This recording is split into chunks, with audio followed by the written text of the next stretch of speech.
Yeah. Good morning, everybody. Ben and Woods, 97.3. The Fan. Let's get our heads right on a Wednesday, November 13th, year 2024. Great to be here with you this fine morning.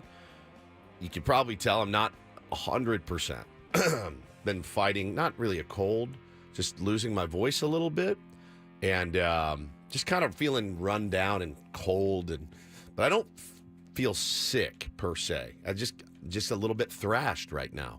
That's how I feel. We'll get to these fellas here. Paul Rindle, I'm Woodsy, by the way. Paul Rindle's our executive producer. Paulie, how are you feeling? Hey, how are you? Doing great. Sore. Paulie had to play all 40 minutes of his adult basketball league game last night and had to bang around in the paint with a big old dude and get all sweaty and just banging dudes. Banging dudes in the paint. You know?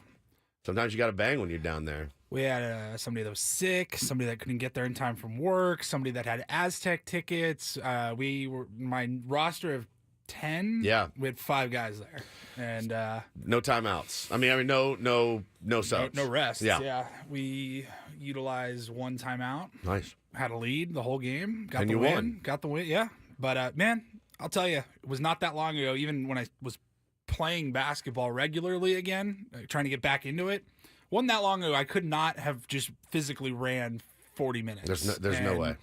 Coming home or whatever, getting in the shower, like, I feel good. Yeah, you feel good. That was a box to check off. Yeah, you feel like you accomplished something. 100%. Ben Higgins, what did you accomplish yesterday? Did you bang any guys in the paint? I didn't. No. I don't feel run down like either of you, though. You feel good? I need to come up with some sort of malady some to ailment. Match your, just general malaise and Paulie's soreness and just 40 minutes of running hard in the paint with big men all night. Banging in the paint. I did not bang. I did not. I don't feel run down. I actually feel pretty good. Good. Well, we're going to need you to carry us today is what we're trying to tell you. That's pretty much it. Good news.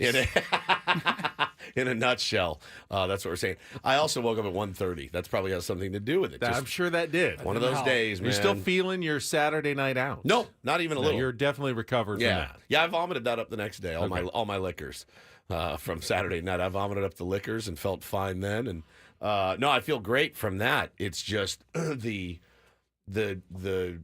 tiredness, the off season. I was telling somebody recently. I said it's wild. Like the baseball season ends, and you watch up to the last pitch of the World Series, and then there's this sort of like release, because we're in it so deep from basically, first pitch of spring training and everything else, cover it all, don't really miss a beat, and you go pretty hard for that whole time, and you just kind of keep your head down and plow through it, and then when it ends, no matter how it ended for us, which wasn't great, there's just this sense of like a deflating, but almost relief, but just everything. You're like, all right, I can let go a little bit. And then once that happens, you kind of start to find yourself a little bit more tired, a little bit more run down, because I feel like I'm just clenching my jaw for about 8 months a year. Just, let's go, let's get through this, let's do it. And then you realize you're just watching the games, right? Yeah, I know. But like covering them, having to pay attention. It's so funny too, because I was watching the Aztecs game last night, and when I'm watching a Padre game, you can scroll on your phone. You have a good old time watching the game. You're maybe tweeting about the game. You can't do it when you're watching Aztecs basketball or any basketball. It's too fast-paced. I missed so much when I was doing it. So I did watch some of that last night. Yeah, I realize I'm not playing in the game, but my brain is so focused on it for 8 months of the year that when it's over, I'm like, oh, it's just like I wonder how the players feel then. Do they have to go through like a month decompression after the season just before they can even finally start to relax and recover, just because it's such a grind for them? Even more than the fans. It's a million times worse for them with the travel and everything else. Think about that, man, and think about the. They need to put a pedometer on a player for the entire season. How many swings did Jackson Merrill, how many times did he swing? Because when they're in there hitting off the tee, they're swinging 75%. When they're hitting, batting practice, they're swinging 85%. They're in a game, they get 4 ABs, they do it every single night, they're swinging 100%. And then I need to get a little extra work. How many swings a year do these guys actually take? And go take a swing. See how you feel after. Take a full rip. See how you feel. Take 20. Go down to Boomers. Put a quarter in the slot. Hit 20. You will be like this when you're done. I mean, and they do this all year long. I bet you when the season ends, they're like, I bet you 80% of them don't even watch a playoff game. I bet you they're like, we're out, I'm out. And I don't blame them one single bit. Because if I feel that way, like I'm letting something go after that long, you know they got to be dying. All the ground balls, all the throwing, all the warm-ups, all the stretching, all the visits to the training room to get your knee worked. I mean, what a grind of a season. Now, they're paid handsomely for it. So I'm not going to feel too bad for them. But, yeah, man, I've just kind of had that, like, rundown feeling since the season ended. It's going to pass quickly, though. I mean, you said it. It's already November 13th. Yeah, man. I don't know where 2024 went, but I was just thinking, man, it's almost 2025. Yeah. And the new year will be here before you know it, and then we'll be heading out to spring training, like, very quickly. You know, the calendar changes fast. It does, in the man. offseason. It does. It's about to crank up. I got SEAL starting up in a couple weeks, which is insane.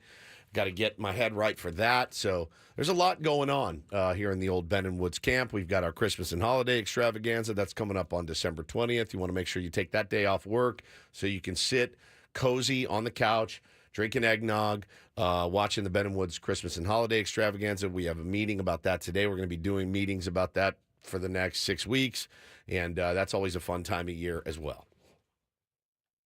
Excuse me.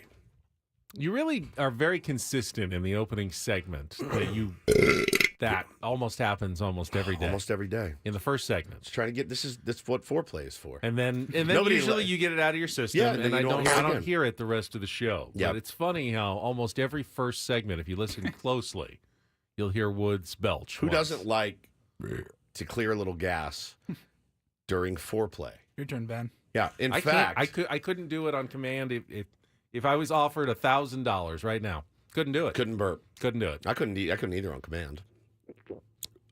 That's about as good as I can get.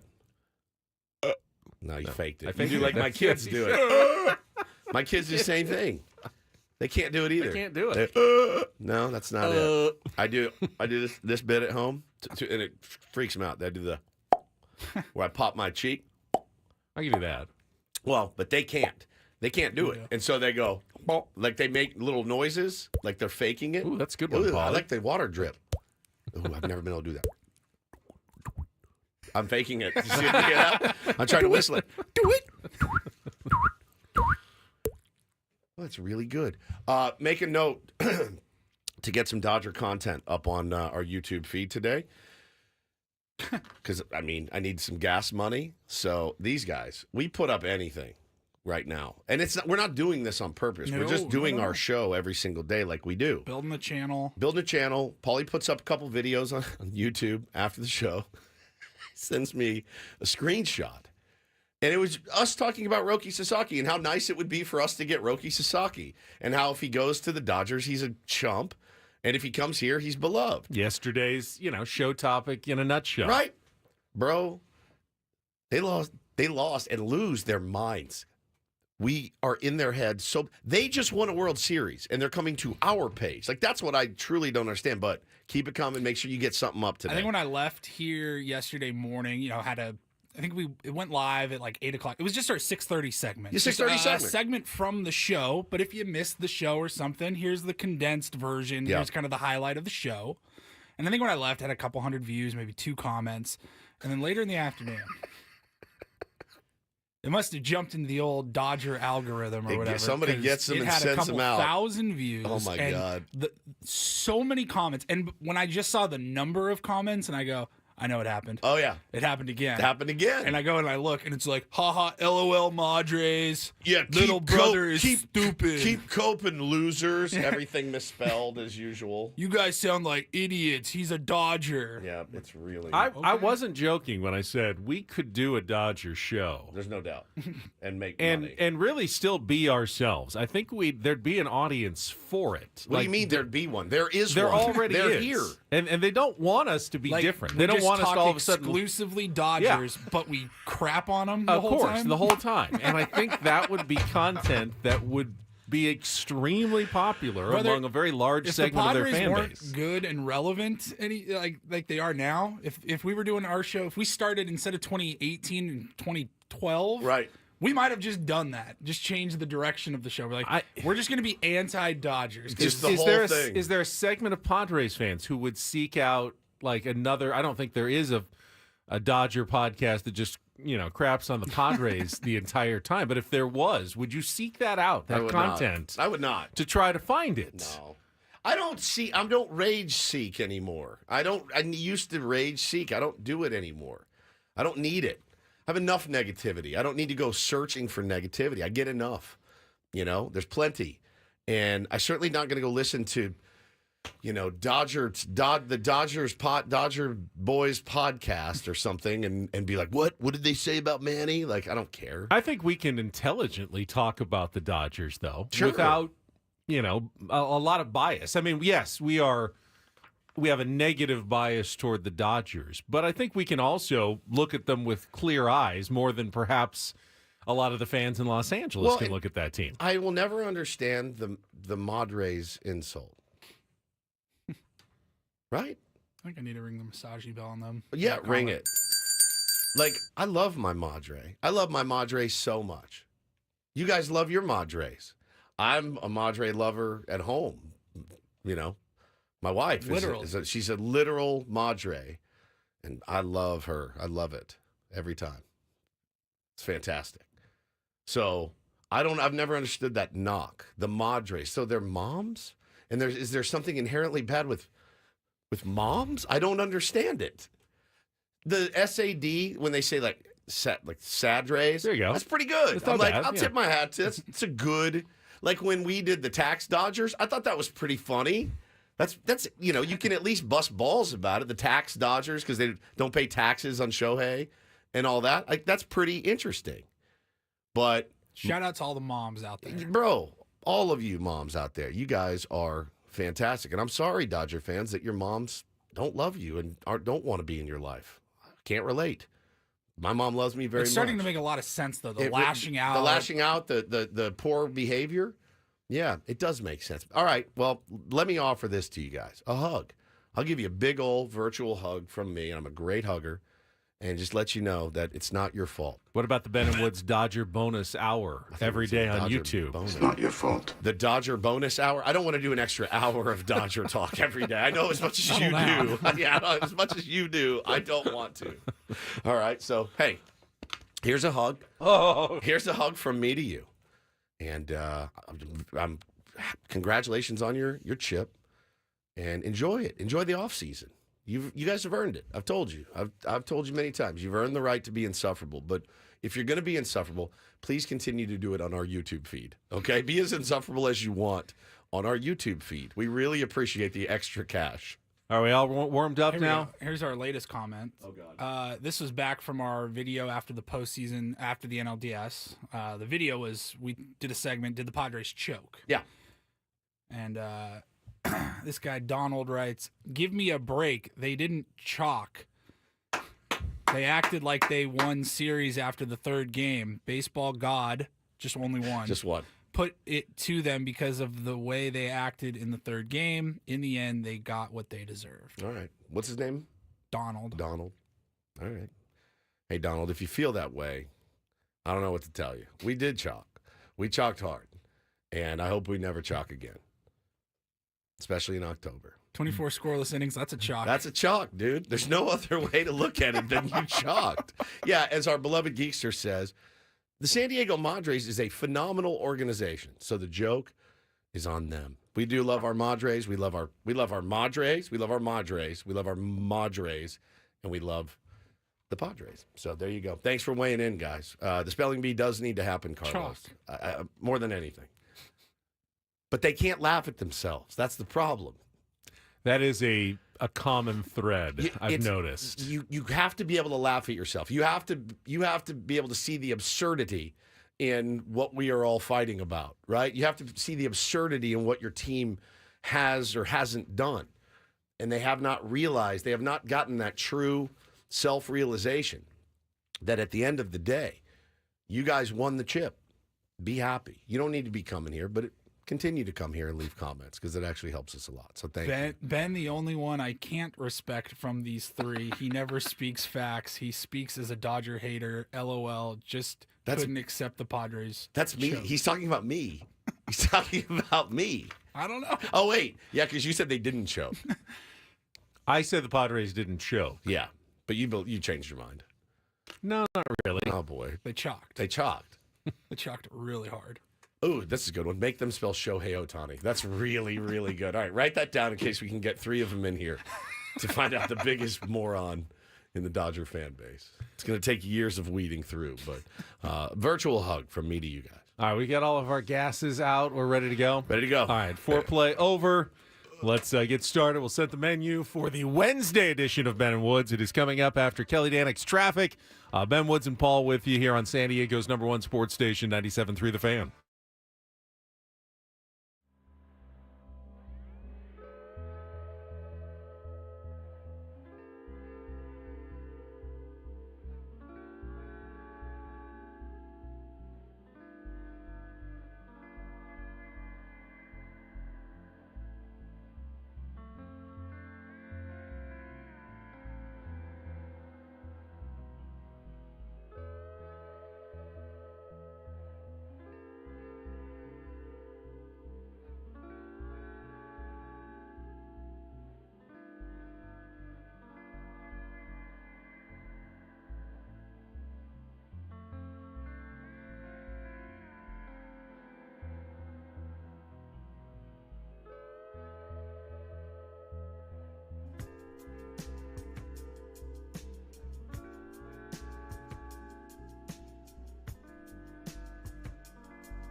Hamul Casino.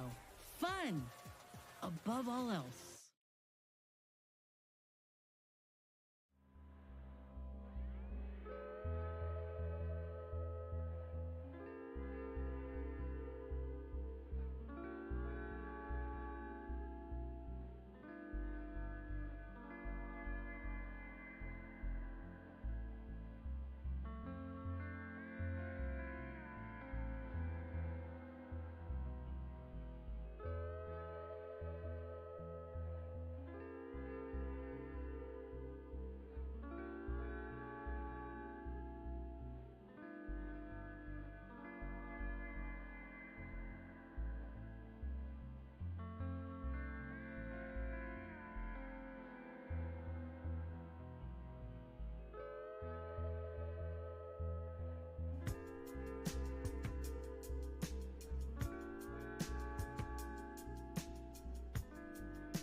Hamul Casino. Fun above all else.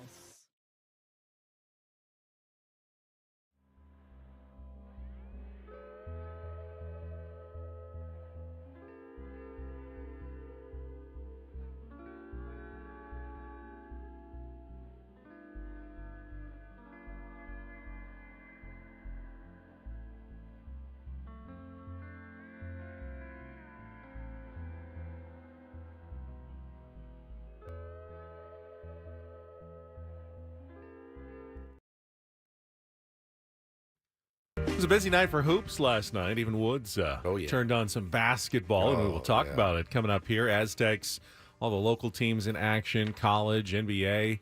It was definitely a Tuesday night for basketball fans.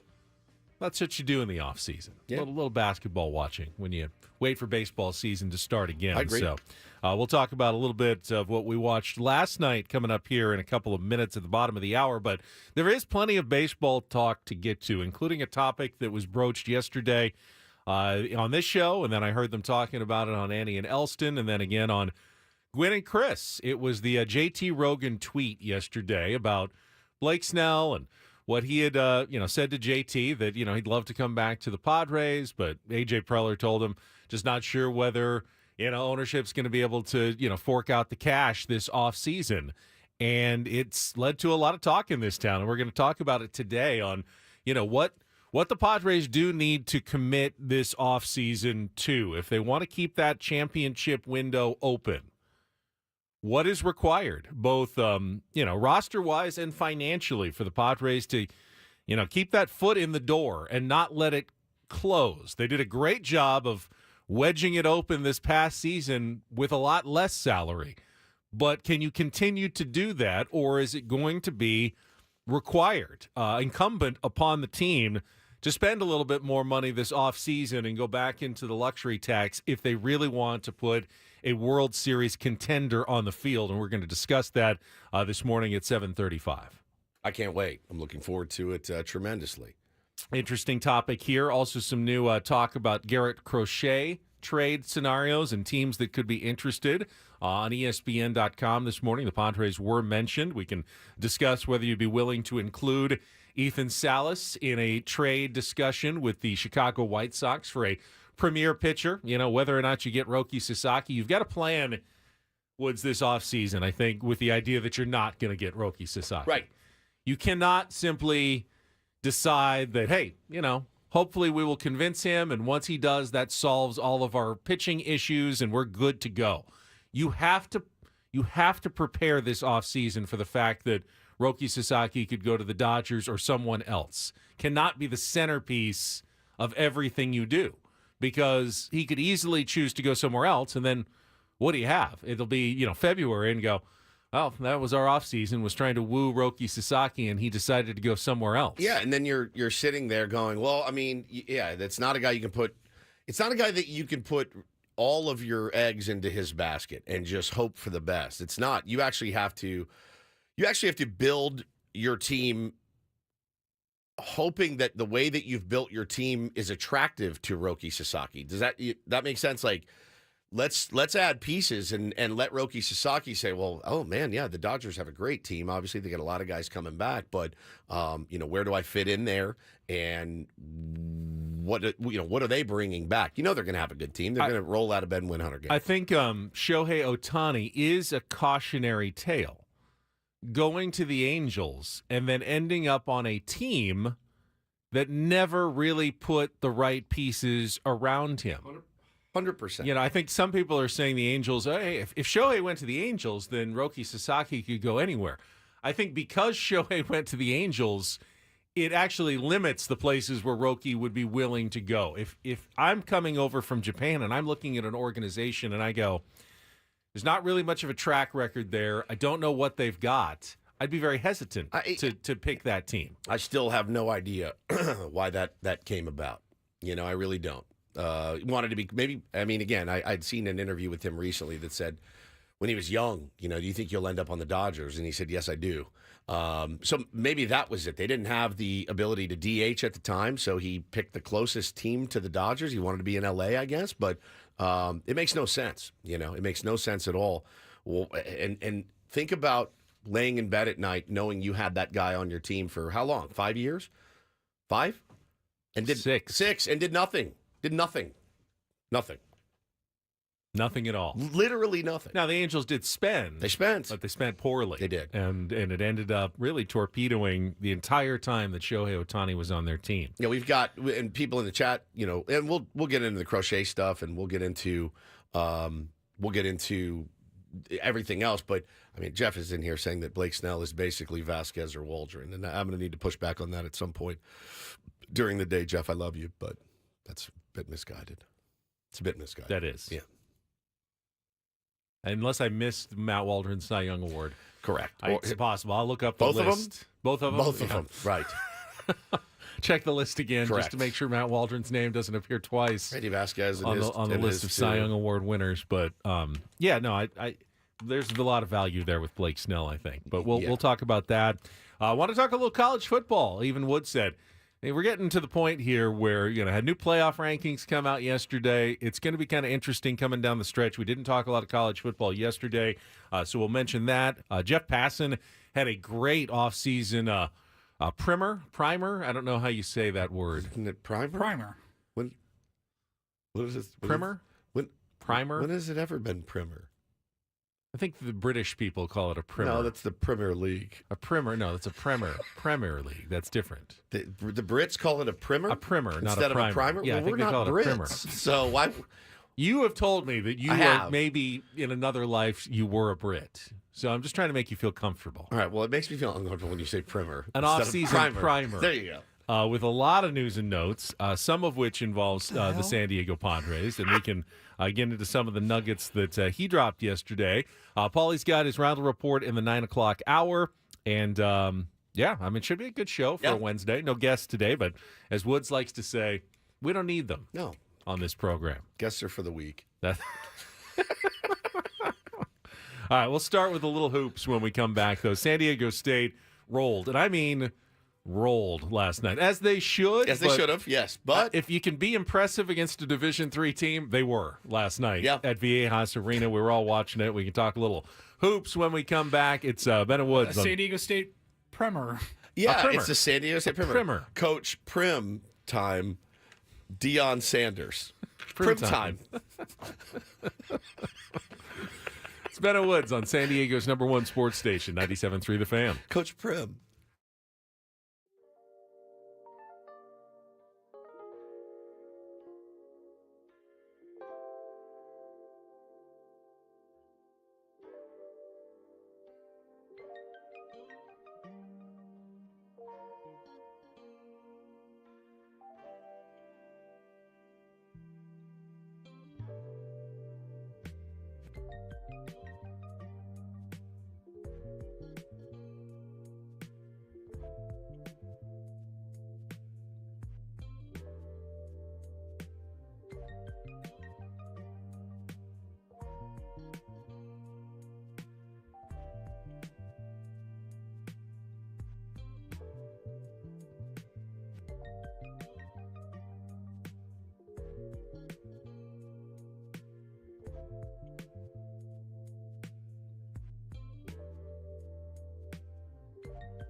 Happy. Yeah, when you have an elementary text on something, like Jeff Passan writing about the offseason, it is pronounced primer.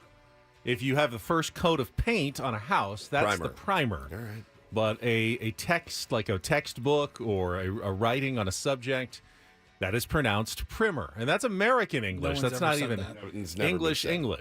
So Never been said. that is correct. You're priming the pump. Like we're priming you. You don't prim the pump. No, you don't prim the pump. Priming them with a primer. But this is a text. This is something that is written, and that is called a primer. All right. Not a primer, even though it's spelled with one M and not two M. I'm going to start calling it the Primer League and just see how many soccer fans slit my throat. That's totally different. I understand, but it sounds funny to me. Have you guys been watching the Primer League? It's really good, and just watch people lose their minds. If we could get soccer people commenting on our YouTube feed in anger, we'd be millionaires because they are very passionate, and they want you to say things the right way. It's very important. Give you a little primer on last night's Aztecs basketball game coming up after a check of traffic here on 97.3 The Fan. From the 97.3 The Fan Traffic Center, here's Kelly Danick. Traffic is brought to you by Soapy Joe's Car Wash online stocking stuffer. Buy 4 washes, get 2 free. Big problems on westbound King Freeway this morning, guys. It all started with this fatal collision before Lemon Grove Avenue. 2 right lanes are blocked. Apparently a pedestrian was struck a little after 5 o'clock this morning. But now, in the backup of that, we are getting reports of another crash. This is westbound King Freeway, right at the south on 125. You've got middle lanes blocked, a lot of debris in the roadway. So if there's any way to avoid that westbound King Freeway out of the East County this morning, definitely a good idea. Northbound 805, no picnic either. Got this crash just past Sweetwater. They managed to get everyone over to the right shoulder, about 5 vehicles involved. Then up ahead before Home Avenue, got this other collision. That one is over to the right shoulder. Soapy Joe's believes in the magic of the holiday season. Give the gift of clean and shine. Now buy 4 washes, get 2 free. This is an online exclusive stocking stuffer. Visit SoapyJoesCarWash.com for more details. Hurry, offer ends December 23rd. Happy holidays from Soapy Joe's and Kelly Danick with Ben and Woods, San Diego's #1 sports station, 97.3 The Fan. I guess it's probably a fair question to ask. Why is San Diego State even playing that game last night against a Division III school? Looked like a junior high team, essentially. It was a scrimmage, basically. That's how I say it now, by the way. Was. Scrimmage. It was definitely not a competitive game. It was 18-0, like that. I put the kids down. I came back in. It was 18-0. It was 7:03 or something. I literally was like, what the hell did I miss? It was insane. The Aztecs in their first game against UCSD scored 24 in the first half. They had 25 by the first media timeout last night against Occidental, which is a Division III school from Los Angeles. I played against Occidental in college golf. They were in our league. Yeah. How'd you do? SCIAC. What's SCIAC? That's the league? Southern California Intercollegiate Athletic Conference. SCIAC. Okay. SCIAC is they're part of that with Pomona, Pitzer, with Claremont Mudd Scripps, Cal Lutheran. How'd you That's do? who we played. Were they a rival? They were a rival. Yeah, same division. One of our bigger rivals, I would say, because they're also a really old Los Angeles liberal arts school. Ben Affleck went there. Ben Affleck went there. Barack Obama went there. Also I saw attended that yesterday. Occidental College. It's in Crazy. the LA area, so is it like It's do in they do like honorary degrees for celebrities or something? No, I think they actually went it's there. a real. They actually went there and studied. Yeah. Ben Affleck undergrad. was taking like philosophy 101 there. Good morning. Yeah, 100%. Occidental. It's near Pasadena, I think, kind of Eagle Rock area, and Okay. it's been there for more than a century. Oxy, they call it, very very old school. But it's a Division III non-scholarship basketball program that was completely overmatched last night by San Diego State's bigger, faster, more talented basketball players, and it really wasn't all that entertaining. I mean, it wasn't that competitive, but there is a purpose for games like that. For Brian Dutcher, he gets a chance to play a bunch of guys who don't get a ton of playing time the rest of the season. Got all of his, walk-ons and bench warmers, plenty of minutes last night. Did not play Miles Bird, who did twist his ankle in practice on Monday, and that is a bit of a concern because the next game is against Gonzaga, 4th-ranked Gonzaga on Monday, and you're going to need, you need to shoot like you did against Occidental, but also have Miles Bird and know you're going to play a much, much tougher opponent in your next game. But yeah, he was in a boot, too, after the game. Crutches in a boot is never a that's good sign. That's not great, Bob. Dutch said, well, hopefully he'll be ready. Game time decision. They won't know, but, cross your fingers that Miles Bird can be back. But we saw Magoon Guath with 16 points. Wayne McKinney III, who is the transfer from USD. Man. He was hot early. You get his shot going. B.J. Davis also had 16. You had 3 straight threes from another transfer, Kimo Ferrari, a San Diego kid who went to Brown and came back from Francis Parker High School. They have some shooters on this team, which is, in the past, Paulie, the San Diego State has not always been known for three-point shooting ability. They'd beat you 52-46. Yeah. But there are multiple guys who can make it from long range on this team, which makes you, I think, always a more dangerous opponent in college basketball. Of course. Obviously, you got to worry about a team that can all of a sudden get hot from 3-point range. They made 10 of their first 12. Crazy. Finished with 18 3-pointers overall in the game, and cruised to a 100-49 win last night. Now that won't really count toward any metrics or anything because it's a Division III team. But guess what? The tickets, the sold-out arena, the concessions, that all, helps fuel the program, and, that counts toward at least supporting San Diego State basketball. So that's why they play that game. Back to the question, because I literally texted you yesterday and asked, why even play this game? If San Diego State somehow lost that game yesterday. Or even played poorly. Yeah, but I'm saying like an L in the scorebook. You're telling me that wouldn't affect them at all? Voters, AP top 25 voters wouldn't look at that. They wouldn't see that box score and be like, yikes. I think. Like, why play that? I just don't understand playing that game. That doesn't help you and can only hurt you. It can't hurt. Well, it really can't hurt you. I mean, there's no way you can lose that game. I mean, you can. You could. I mean, you watched it. I saw it.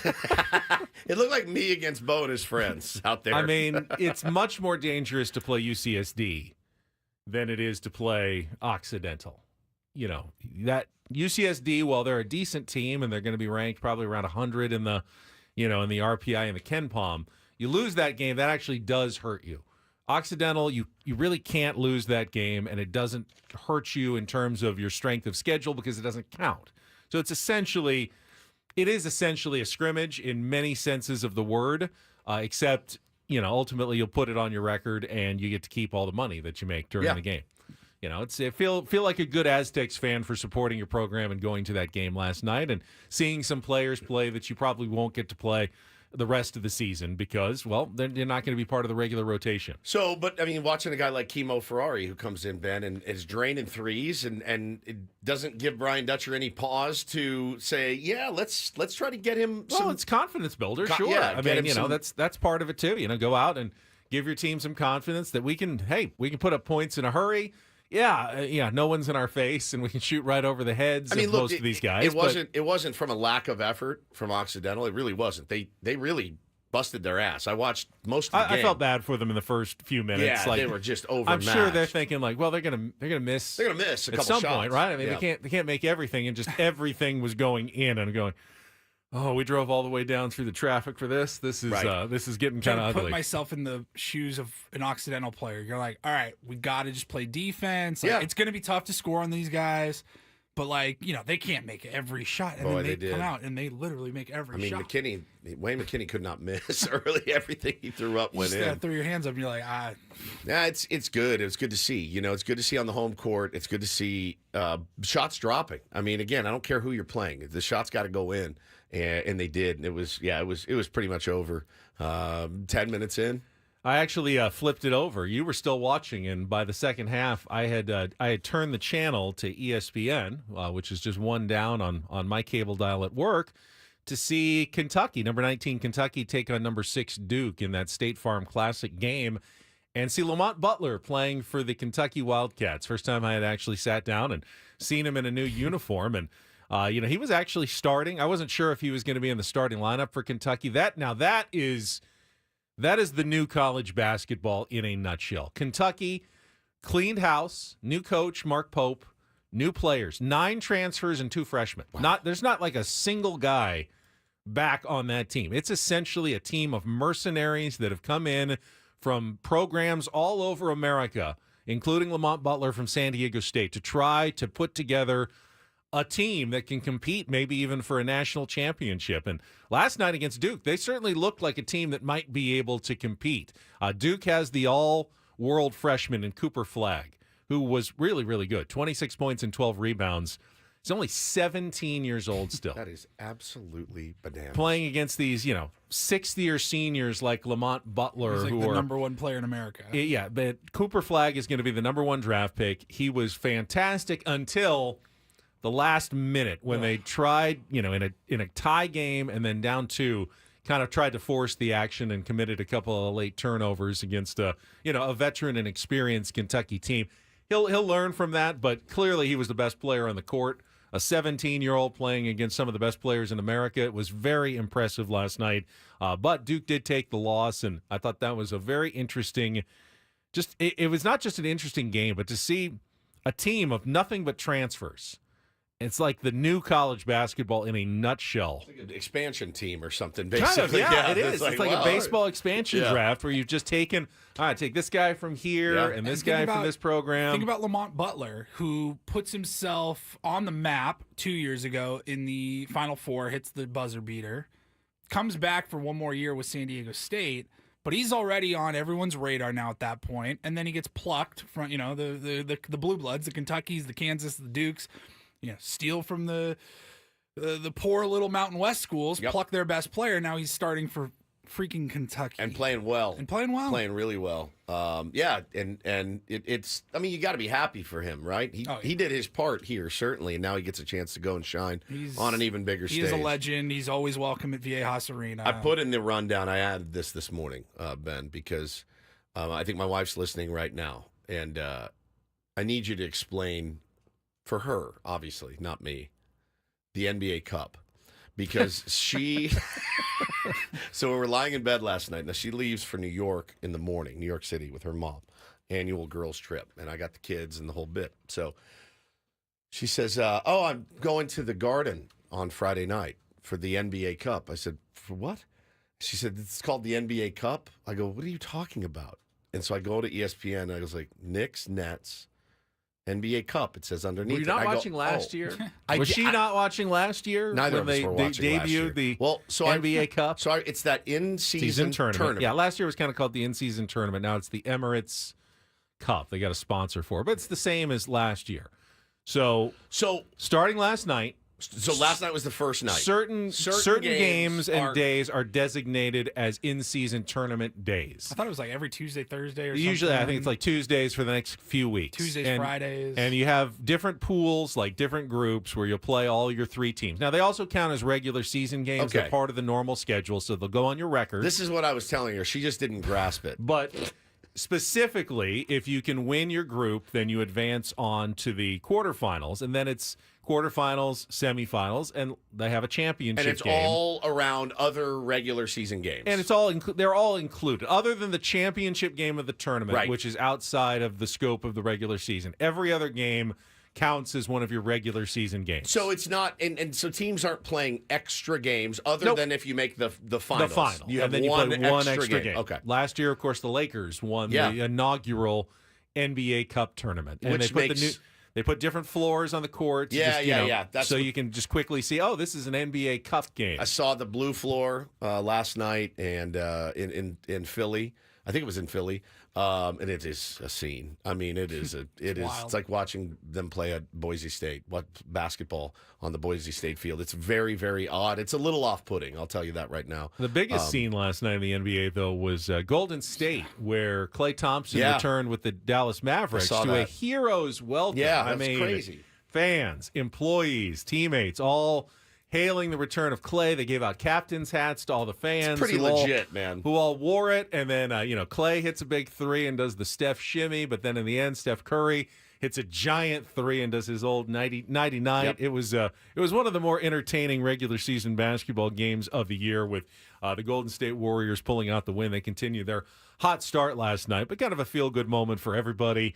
With Klay returning, and they get to express their thanks and gratitude for the championships and everything that he contributed to in that long run of success for the Golden State Warriors. She's pretty excited about going. She's never been to an NBA game. I've never been to the Garden. I would love to go Madison awesome. Square Garden. I saw the Knicks play there a long. You've been to the Garden? Patrick Ewing days. I was 14, maybe.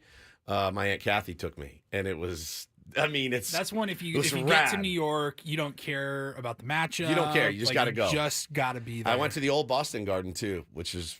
I've been to the Boston Garden, the old one, the parquet floors, no air conditioning. Just it was poles right in the middle of seats. I mean, it's as big of a dump as it looked like it was on TV. Actually, no, on TV it looked beautiful, but apparently, if you played on that court, they're like, this is the worst place to play in America. There were dead spots. You would dribble and you would hit a dead spot and the ball would squirt away. There was like waves on the court. It was horrible. Yeah, the Celtics knew where the dead spots were, but the opponents didn't necessarily know. It's pretty cool. So she's excited to go to the Garden and see the Nets and Knicks. That'll be fun. Very cool. Yeah. Is it good seats? Probably decent seats. My guess is yes. Knicks got a fun squad. Yeah, there will be there won't be any nose bleeding. I can promise you that. They'll be close. All right, good hoops talk this morning. Look at us. Now, when we come back, some congratulations in order for a trio of Padres, including, I would say, a bit of a victory lap for one Manny Machado after the start he got off to last year. This is Manny Machado.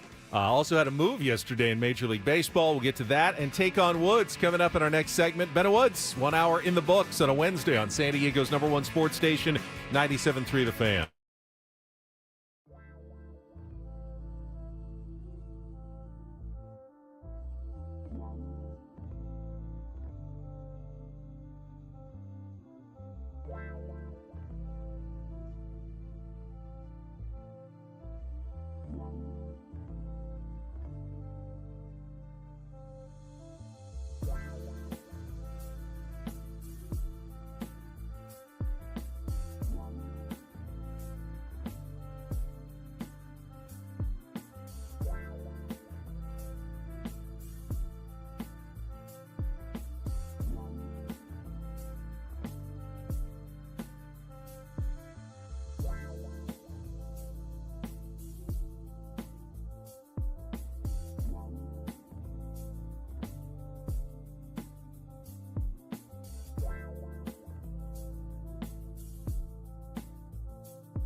I will say Major League Baseball does a better job of dragging out their awards season Yes, they do. than any other sport. Let's just drip them out, maybe one a day or one every other day until, we've pretty much eaten up half of the offseason. Next week are the big ones: Rookie of the Year, Cy Young, MVP, Manager of the Year. We talked yesterday.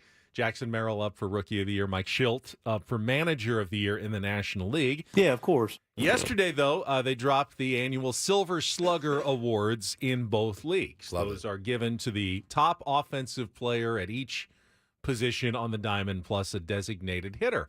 And the Padres matched a franchise high with 3 Silver Slugger Award winners yesterday. 2 first-timers. Jackson Merrill, once again, now he's already got one in his trophy case to start his career. And Jurickson Profar, which I thought just a terrific story. 10 years, obviously, in the big leagues.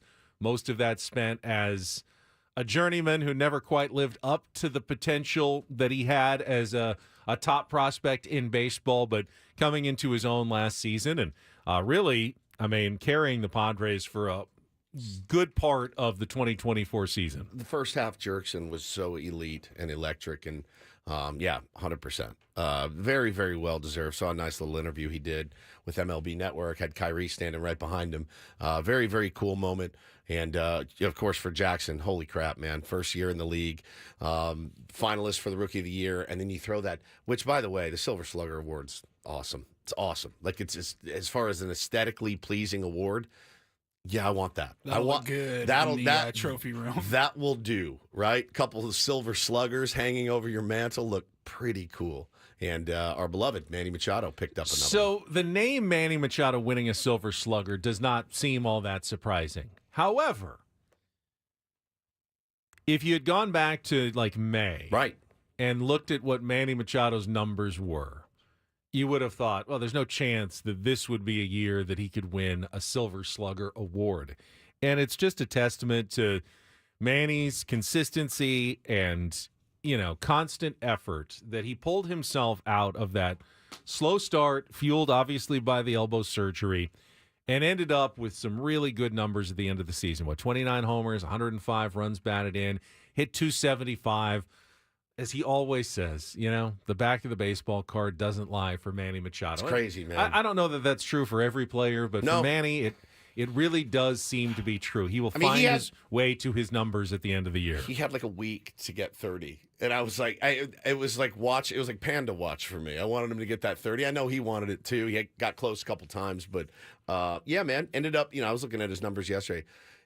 Would it surprise you guys at all to know that he played in 152 games last year? It's just, that's what he does. He's going to be on the field. 152 games, fresh off of surgery. He does what he does. He's super consistent, and he keeps that up the next few years, man. He's Cooperstown bound. There's been very few players as consistent as he is. It did pick a stat. Pick a stat. Yeah. And you just go through it, and it's like... Yes. RBIs, 105, 91, 102, 106, and then the COVID year. Home runs, 29, 30, 32, 28. Like, he's right... It's like... Whatever his range is, Johnny he's on the right spot, there man. every single year. Games played, year. 152, 138, 150, 153. Yeah, it's crazy. It's just crazy. Like, you can just pencil it in, 150 games, 30 home runs, 100 RBIs. I argue every year. I have to still defend this. I still have to defend this. It makes no sense to me. It did surprise me to learn that was just the second Silver Slugger of Manny Machado's career. But part of that is Manny's numbers are so consistent, but he plays at a fairly premier offensive position at third base, and someone always has 35 monster bombs, year, 40, 37, whether it's Arenado or someone always seems to beat him out, for that Silver Slugger award at the end. But congratulations to Manny Machado. Yeah, stoked for all those guys. Picking up that second Silver Slugger award. Also had a move yesterday in Major League Baseball that I want to talk about. Before we do that, I do want to give out the phone numbers for Take on Woods. Love someone to qualify for our trip to Las Vegas. Again, it's a musical trivia challenge against a very knowledgeable musical trivia expert. So please call in if you think you know music. If you're going to call in, if you've heard it before, this is your chance. 833-288-0973. If you're just hoping to get lucky and win a prize, it's probably not going to go that well for you. So we've got some reptile tickets for you later. We do. We can give you some tickets to the Reptile Expo in Del Mar later in the show. But if you want to win the trip to Las Vegas, better come strong against Stephen Woods. Call now 833-288-0973. We'll play in a couple minutes. So the Angels, who have been one of the more active teams early in the offseason, signed catcher Travis d'Arnaud, free agent from the Atlanta Braves, to a 2-year, $12 million deal. Not a earth-shattering move that's going to change markets, but interesting in that, first of all, d'Arnaud's option was declined by the Braves. I think he was set to make $8 million, so he takes a couple of million less with the Angels, but gets 2 seasons, so a little security for Travis d'Arnaud. It's also a name off the board at what might be the weakest position in free agency this offseason. And I mentioned Jeff Passan writing about some of the different, free agents that are out there. And he was very clear. I mean, the options at catching are thin. And the Padres need a catcher this offseason. And that's going to be an issue. If they have to sign one through free agency, basically the best name available on the market is one Kyle Higashioka. Yeah, buddy. I mean, he's got power, doesn't get on base very much, but that's pretty much the premier name on the market, even more than Travis d'Arnaud, who was an all-star in the past but was not coming off a very good season. I have no idea what that means for Kyle Higashioka's leverage in negotiations, but I would think it's probably a good thing because the Padres aren't the only team that'll be looking to sign a catcher. And the first call is probably going to go out to Kyle Higashioka, which makes it that much harder for the Padres to bring him back. And if they don't bring him back, I'm not sure where the Padres turn in that catching market. That's a good question. Obviously Campusano's still here. He's going to probably get another opportunity, but it does kind of give you the idea that retaining Higgy and bringing him back here where he was very happy. And if it's a deal, a little bit over that, I think everybody can live with that. But you're right. It's fairly weak, Benny, as far as who's out there remaining. And d'Arnaud, it's interesting too because Danny Jansen. Oh, okay. It's good against left-handed pitching. Carson Kelly and Yasmani Grandal are the other free agent catchers. Pretty lean. Besides Kyle Higashioka. Trade for one, but again, Luis Campusano fixes a lot of problems if he could get it together. But how many chances? How many chances do you give Campy? You're going to have to give him another one because he's still under the control and he's affordable. But d'Arnaud's interesting because they have Logan O'Hoppe in Anaheim, and he's a really, really good catcher, but he's not even 25 yet. And what a great mentor for him. What a great guy to spell him when he needs it and to help him learn what it is to be a really, really productive big leaguer. d'Arnaud was a 9-WAR player when he was in Atlanta in the time he was there and hit some huge home runs for them in the postseason. So it's a loss for Atlanta. But to make a little bit of extra money and probably finish out his career in Anaheim, not a bad deal. And I understand that A.J. Preller has had a knack for finding backup catcher types the last few seasons. They've somehow just magically appeared. Sanchez, whether it's Gary Sanchez, whether it's Jorge Alfaro, whether it was Kyle Higashioka, as the last bit of the Juan Soto trade, he's found a catcher somewhere every year. Going to have to do it again, and it may require paying Kyle Higashioka, or it may require some creativity because even if you have Luis Campusano, and even if Luis Campusano has a breakout season, not going to catch more than 100. No. 110 games. You still need someone to catch 50 to 60 games for you next year. And, I guess it could be Brett Sullivan or you could reach into your minor leagues. But right now, Elias Diaz is gone too. So the options are thin. He's gone free agent. Yeah. He's a free agent as well. So, yeah. Interesting. Catching position. Just interesting that move was one of the early ones at one of the weakest positions. I wonder if he signed too early then. If there's only 4 of us out here, I don't want to be the first guy to drop. I guarantee you Kyle Higashioka's agent was happy to see Travis d'Arnaud sign pretty quickly because it just puts more pressure on the rest of teams that need catchers to up their offer potentially for a guy like him. Yeah, Gus just said, don't the Angels have O'Hoppe? Yeah, I just mentioned he's going to be 25 in February and is a young catcher, but he's one of their best players, if not their best player. But to have Travis d'Arnaud there to spell him or DH, every now and then if they need it, they should be in decent shape. All right, speaking of good players, I see we've got a good player on the line for Take on Woods. Let's get to today's game. Yeah.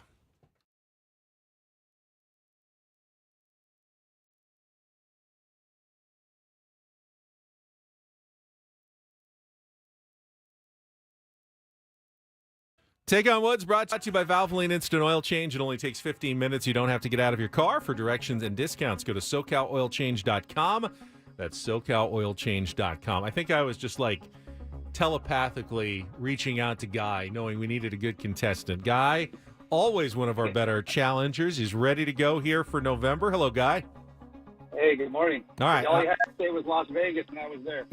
Let's get you qualified. This month's prize is a 2-night getaway at the Westgate, Las Vegas, 2 tickets to Soul of Motown, and a $150 food and beverage credit. Again, you can check out the Westgate's $70 million in room renovations, the award-winning Soul of Motown show, high-energy musical celebrating Motown legends, must-see show. You can get your tickets at WestgateResorts.com. All right, here are your categories, Guy. Locking down the save. Those are 5 song titles that begin with the word save. Get into the rhythm.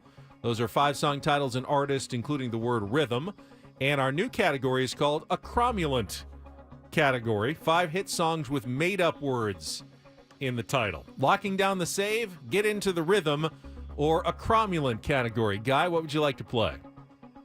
Let's lock down the save. Locking down the save. Okay, again, 5 song titles. They all begin with the word save. You'll have 60 seconds. You can always pass, and we come back to it if there's time left on the clock. First question's the 2-second song. Paulie's queuing it up now. You need to give me that song title and the artist. You go first. Woods goes second. If you beat or tie him, you're in the drawing for Las Vegas. You know how it works, Guy. Are you ready to play? Sure. Yes, do it. All right. Paul, you good? I'm All ready. right. 60 seconds on the clock. The category is locking down the save. Guy, your time begins when Paul plays the music. Good luck. Let's take on Woods.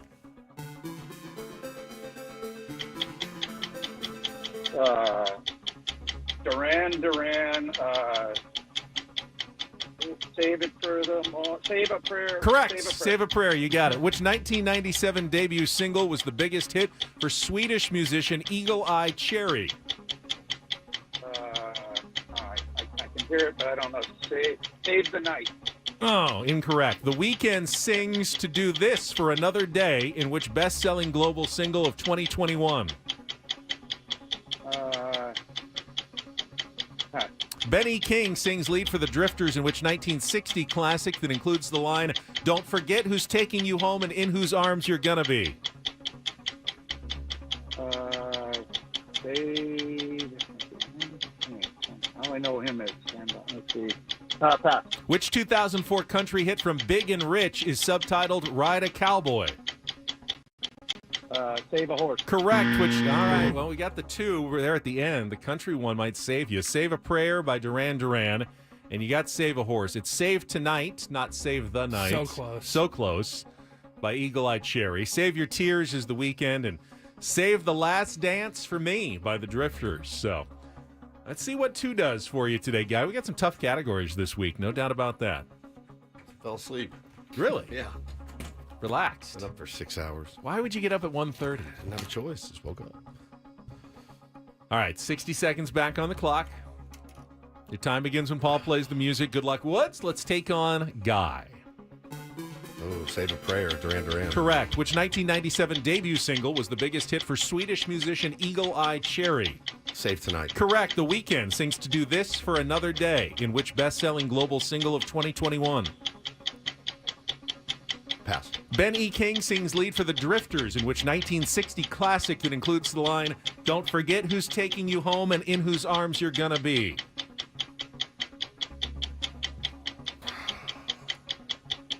The Drifters. Pass. Which 2004 country hit from Big and Rich is subtitled Ride a Cowboy? Save a Horse. Correct. The Weeknd sings To Do This for Another Day, in which best-selling global single of 2021? Banger. It's going to make me insane. You know, I think both of them here. All right, go. What's next? Benny King sings lead for the Drifters in which 1960 classic that includes the line, "Don't forget who's taking you home and in whose arms you're gonna be." So, darling. Save the last dance for me. Save the last dance for me. If I just said so, darling. Save the last taint for me. 3-2, though. You snuck it out over Guy today. Man. And then the weekend's Save Your Tears for Another Day. I don't know if I know that one. You do. You've heard it, at least. It was the best-selling global single of 2021. How could you miss the best-selling song of an entire year? I think The that's Weeknd. impossible. And you like The Weeknd. I think I played it on my. It was on my playlist of the Benwoods Takeover. That night. That's not to be discussed. Oh yeah. Sorry. Remember. Shh. Guy. What takeover? Sorry. Thank you for calling in, though, and you can take another shot later in this month if you'd like. That Eagle Eye Cherry song was terrible. Terrible, wasn't it? Say tonight. Fight the break of dawn. Come tomorrow. Terrible. I bet you loved it. Yeah, that's all right. Probably on Jock Jams or something. Did not. Not too bad. So bad. All right, Don't Do This is coming up next. I almost feel bad because this is a Hall of Fame coach and legend who made a absolute rookie mistake last night. This was actually pretty unbelievable. It led to a phenomenal meme as well that will did. live forever. It did. Forever. Don't Do This is coming up next with Ben and Woods on San Diego's #1 sports station, 97.3 The Fan.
Hamul Casino. Fun above all else.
We got a spicy Padres topic, money, coming up at the bottom of the hour.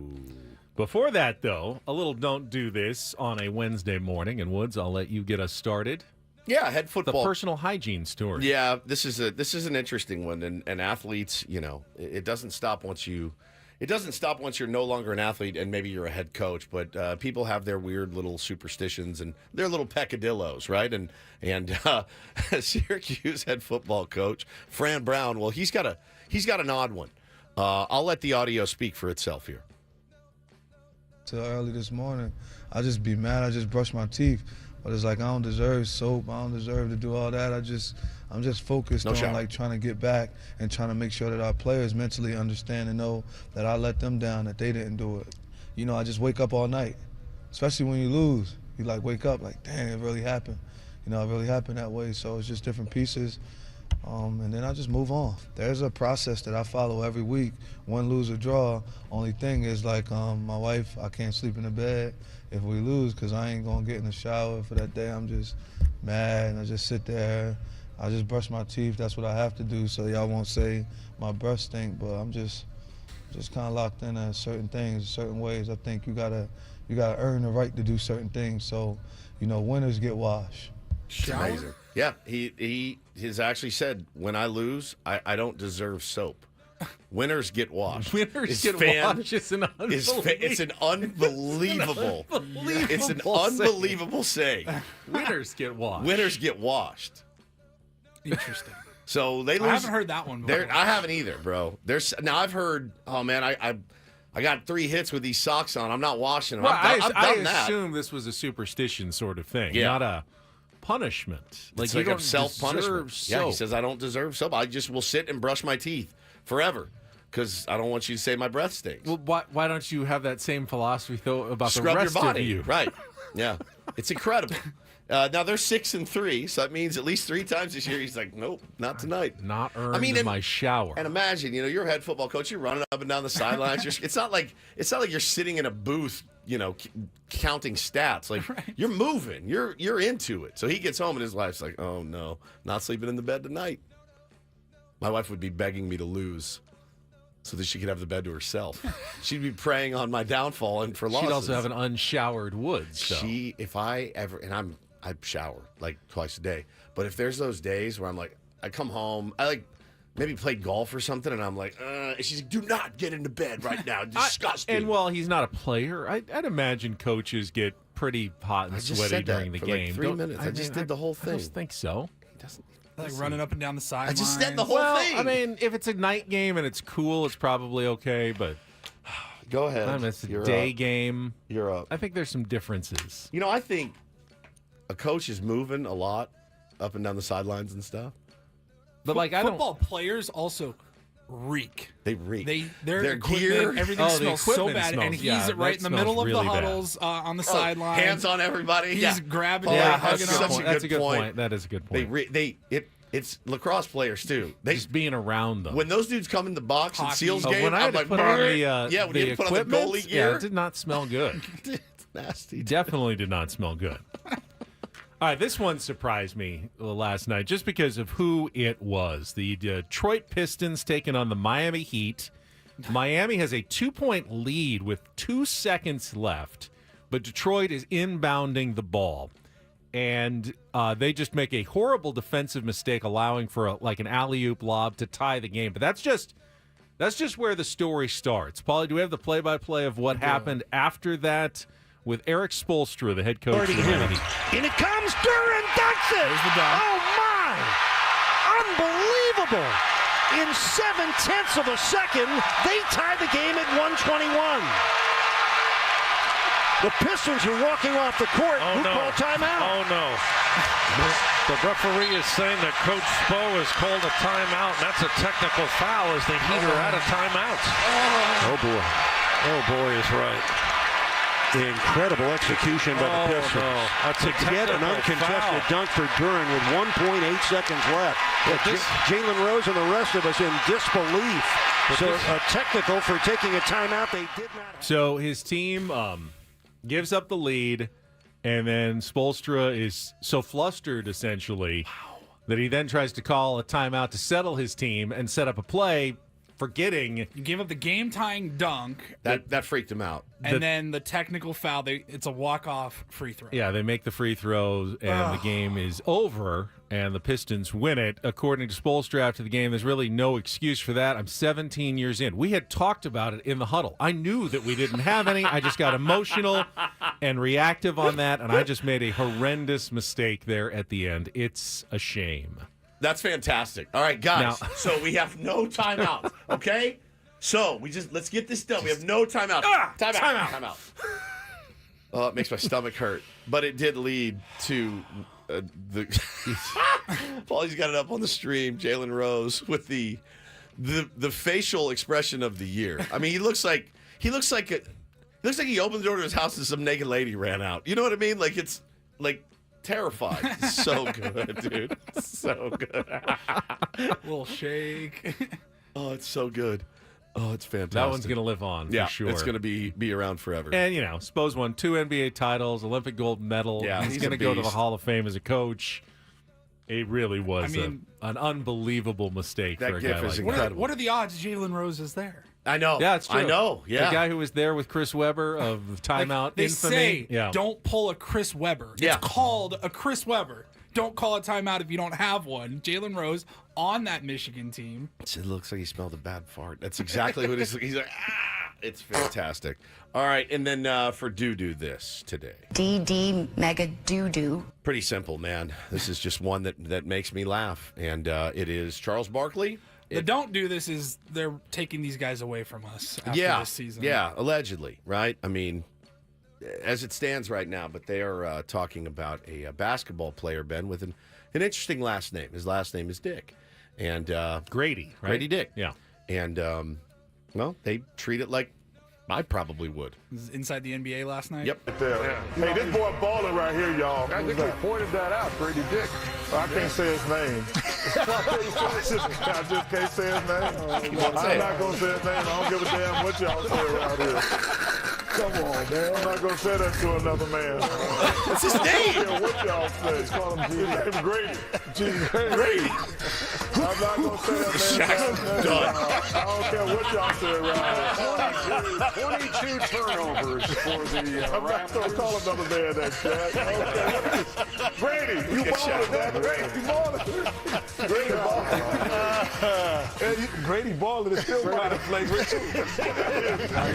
like we stepped back into middle school. Grady balling.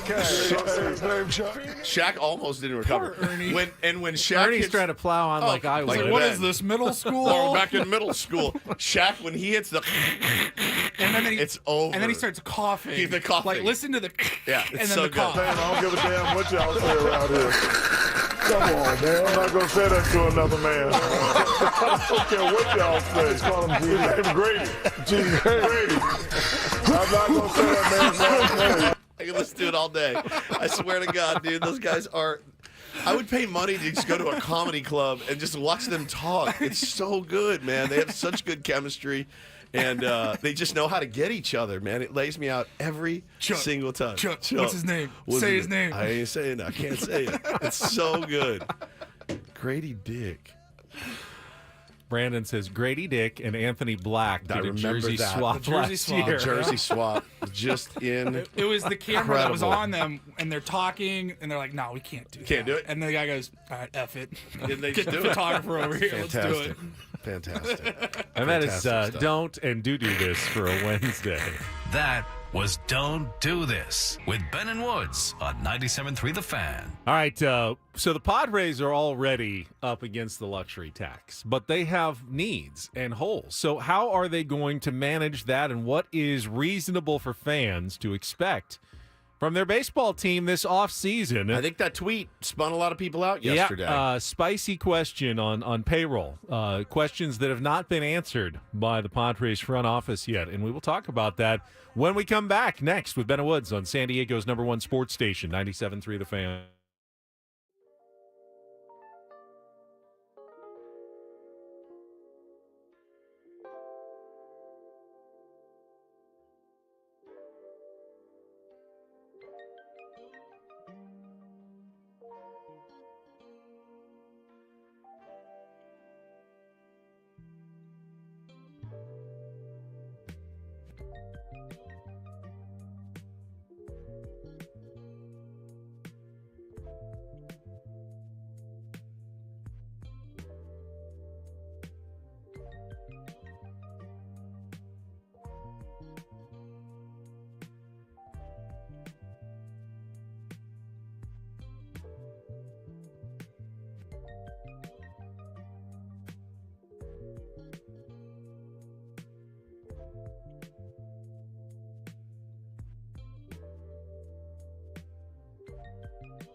If you're waiting on the big announcement on how much the Padres are going to spend this offseason, I will reiterate, don't hold your breath.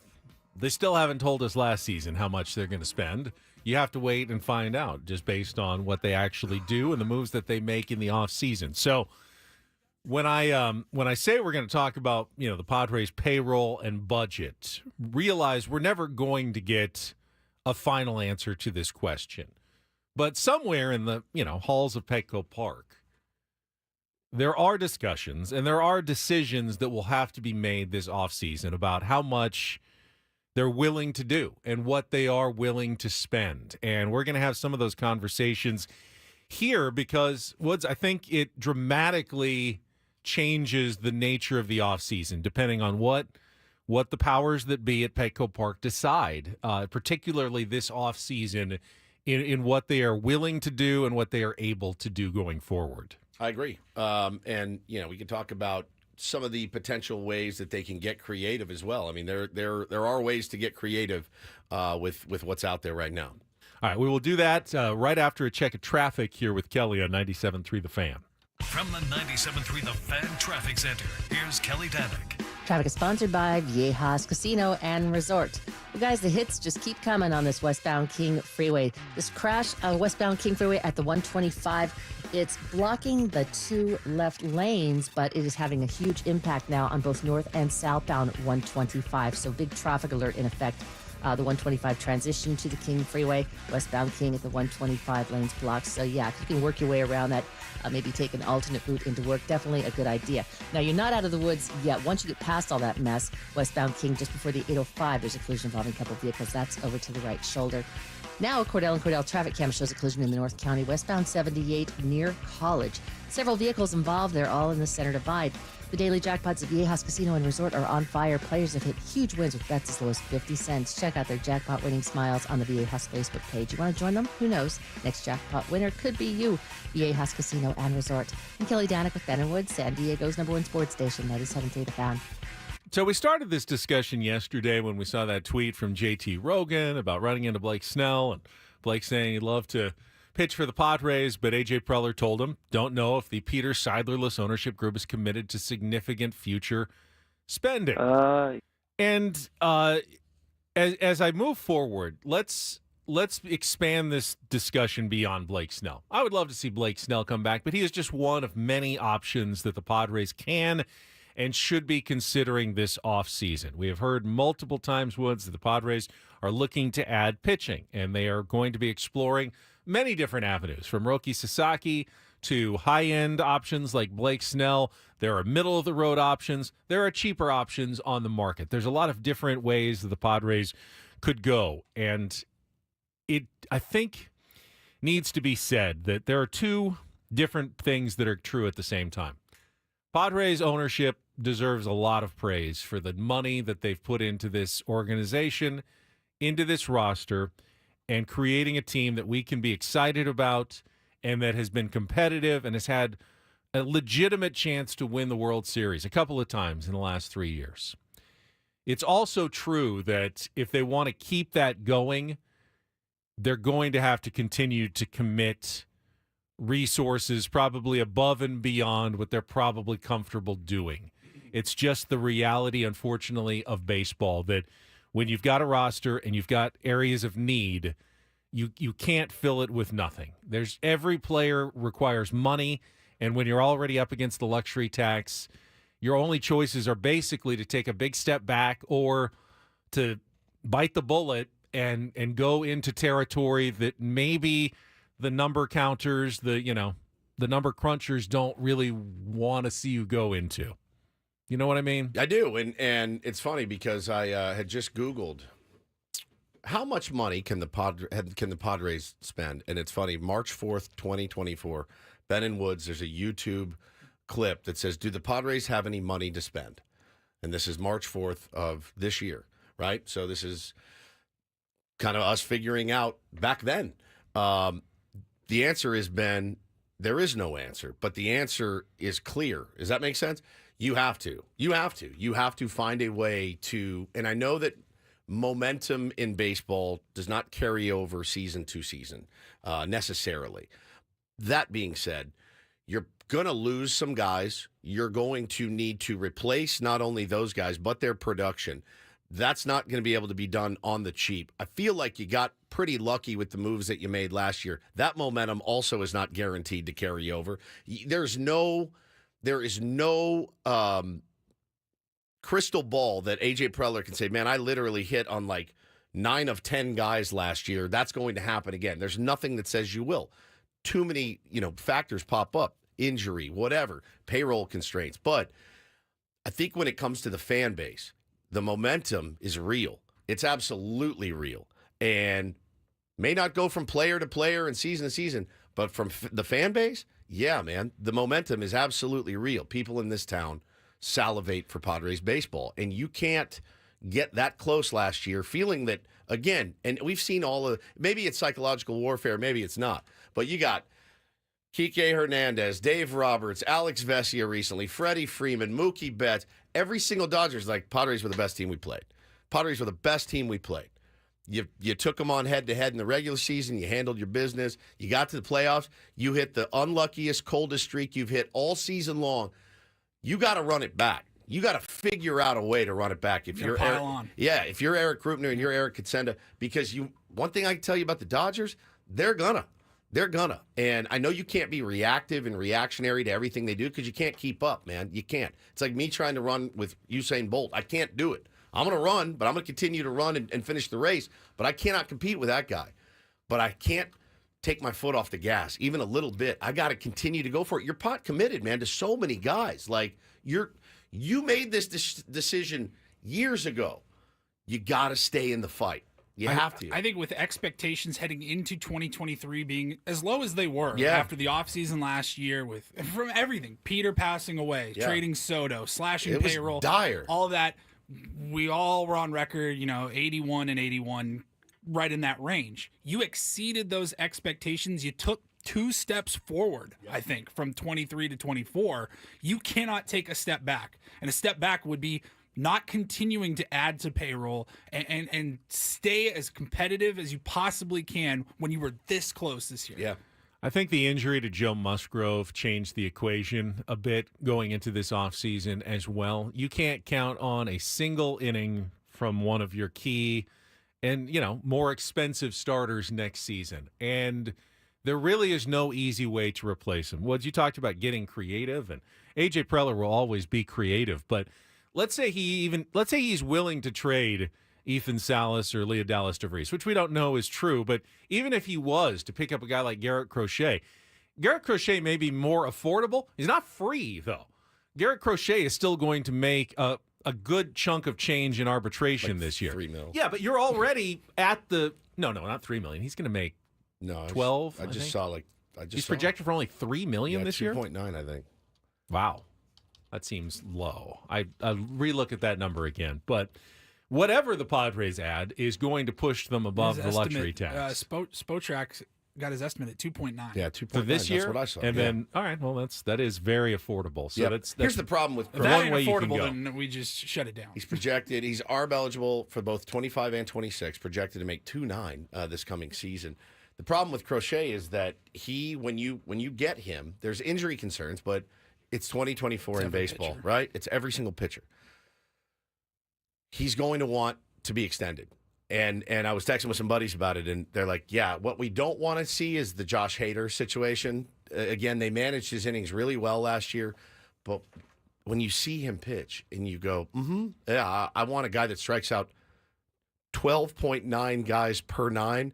I want a guy, Ben, whose ERA goes down the third time. The batting average goes down the third time through the order. He gets better as the game goes on when he's allowed to pitch, that much into it. He is a straight-up ace when healthy.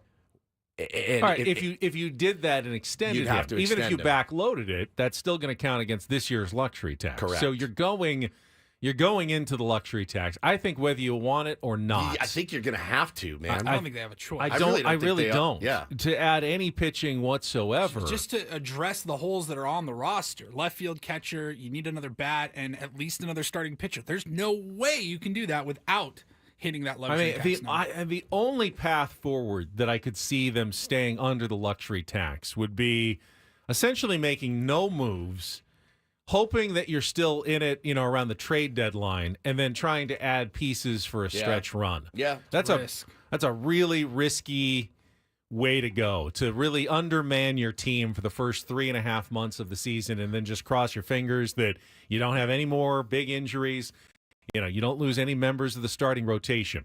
The other factor here is obviously Roki Sasaki's a big deal. I think he could be a franchise-changing player, a generational talent, and he comes as affordable, virtually for nothing in terms of your major league roster. But you also have to woo him and convince him to come. Right. And it's not going to be a great selling point if all offseason you've done nothing to improve your roster, and you're just saying, no, we've just been waiting on you to come and save us and, jump in our starting rotation and be our big acquisition. If I'm trying to convince Roki Sasaki to join my team, I'm going to want to have an active offseason where I am improving the roster and showing, hey, we want to put a winner around you. We want you to be successful from the get-go when you come over to the United States. We don't want to put you in a bad situation. Don't put him in the situation the Angels ended up putting Shohei Ohtani in by not putting the right players around him. Show him that you're ready to win now and that he can jump in. And even though he's not going to be making the big money, he'll be pitching on the biggest stages in October against the best players because you have enough around him. You need to show him that. Yeah. And I think the only way to do that is probably to go and spend a little beyond your means this offseason. Yeah, and then you reevaluate. Yeah, and show them you've got a shot. You've got a shot at winning a World Series in your first year and competing and all that. It's not guaranteed. It's not guaranteed the Dodgers are going to make it back. It's not guaranteed that the Mets are going to spend $400 million, get Juan Soto potentially, and then make the World Series. Obviously, we know enough about baseball that there's just no way to handicap it. There's just no freaking way. But the one way that helps you is you sign as many good players as you can. You trade for as many good players as you can. There's really I see basically highlights of two players every day, and it's Leo and Salas. And, with the occasional pitcher mixed in here or there, but it's DeVries and it's Salas. And the way I look at it, man, is Leo Dallas plays shortstop, and he's going to be your shortstop of the future. I'm hanging on to him. As far as Ethan Salas goes, I'd be willing to listen on Ethan Salas. I would. I mean, he didn't mash at high A. I realize he's a kid, man. He's 18 years old or whatever, but I'm willing to take that risk now to try to win a World Series in the next couple of years because, again, I don't like the term your window is closing because if you have a smart and creative GM, which we do, your window can always be open. But if you're waiting for Ethan Salas to help you win a World Series in the Manny Machado, Xander Bogaerts, Yu Darvish era, that's not going to happen. It's just not. There are a lot of pitchers available in free agency, but even the lesser ones aren't coming for free. No, and they're not coming for cheap. I heard Gwen and Chris talking about Mike Soroka yesterday, who was 0-10 with the Chicago White Sox last season, and yet is expected to make a decent contract here, based on what he did in the past, with his rookie season with the Atlanta Braves, coming off injuries. There's enough there that there's going to be a team that's willing to give him a decent contract to come and be part of their starting rotation. That's a guy who was 0-10 last year, is not coming like cheaply in current major league contracts. So you're not just going to find a magic bullet for nothing. Remember Eric Fetty, who was pitching in like Taiwan or something and got a big offer and ended up getting traded? But yeah, man, pitching is at a premium. It's just, so I mean, I'm looking, people are like, I wouldn't trade Salas for anything.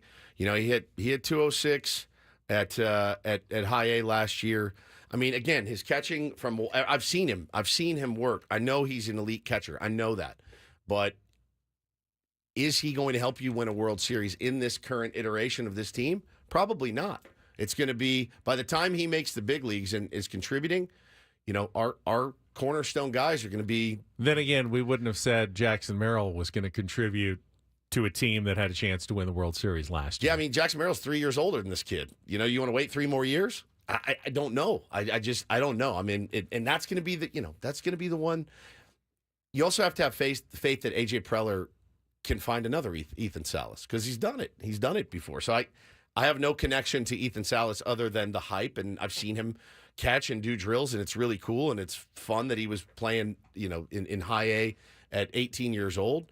But again, man, if I'm trying to win a World Series this year and I need to go out and get an arm, if they ask for him, I'm probably going to have to look at that, right? And because, again, you can't just money whip a bunch of players. You're not going to be after the Sotos. You're not going to be after the Burnses. You will have to get creative to get a Crochet. You will have to get creative if you wanted to get Blake Snell. God knows what you'd have to pay to get Blake Snell. But the bottom line is they need to do whatever it takes to keep the momentum going. It just feels like it would be very hard to stay on a tight budget this offseason without taking a step back. 100%. And again, do you really want to take a step back right now if you're the Padres? And I liked your point, too, about, rolling the dice and seeing what we have at the beginning of the season and then acting accordingly at the deadline. That's also an option, and it's certainly not one that's off the table. I mean, you have to look at that.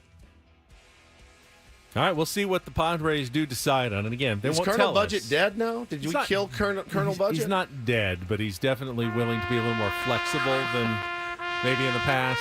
Could be killing colonels on this radio show. We'll be back. Ben and Woods.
All right, we're halfway home on a Wednesday. Ben and Woods, 97.3. The Fan.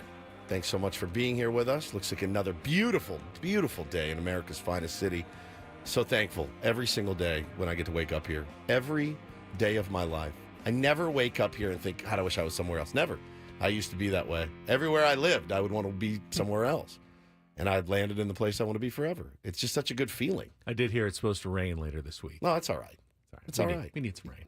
I don't want to be that guy either. We need the rain guy. I hate that guy. Can't stand that guy. I've lived. We needed that. We need that rain. I get it. We do need it. It's wildfire season. That and guy all that. might say that when it's nice like this. Yeah, we do need the rain. But when it rains, I think even that guy walks it back. That's the only time I get mad here, living here, is when it rains because I'm furious. Yeah, I want a rebate. But no, it's look at it outside. It's just perfect. Great day to go home and get right back in bed since I've been up since 1:30 this morning. I'm Woodsy. That's Paul Rindle, the executive producer. Ben Higgins, your friendly neighborhood sports anchor, also known affectionately in our circles as Colonel Budget. Wants good players, doesn't want to spend the money to get them, wants to look out for the financial security of the San Diego Padres. Do you live your life this way as well? I do, yes. I don't know that all my family members do, but I do. So if you're the owner of your house. Well, and you know what? That's actually an apt comparison here. Right. Because every team needs the budget guy. They all have accountants. You can't run a baseball team or a football team without bean counters. It's weird, because in my house, we don't have one. So. You're not a professional sports organization. The operations would come to a halt if you didn't have an accountant or two watching over things. Here's my point. Right now, at this very moment, while you need the accountants, you kind of have to ignore them this offseason. There's not going to be any math that makes this make sense for the budget guy. And they're going to say, how are we going to pay for this? What revenues are we going to find that are going to pay for this? Even if we do this and we win that, I don't know that this is going to make financial sense for us to go out and be a spender this offseason. That doesn't seem like responsible fiscal behavior. Right. But if you want to win a World Series, at some point, you've got to just say, accountant, you're just going to have to figure it out later, and know that this is not maybe going to be our most profitable season of all time. Yeah. But we have an opportunity to do something we have never done in baseball history in San Diego. We're so close to winning a World Series.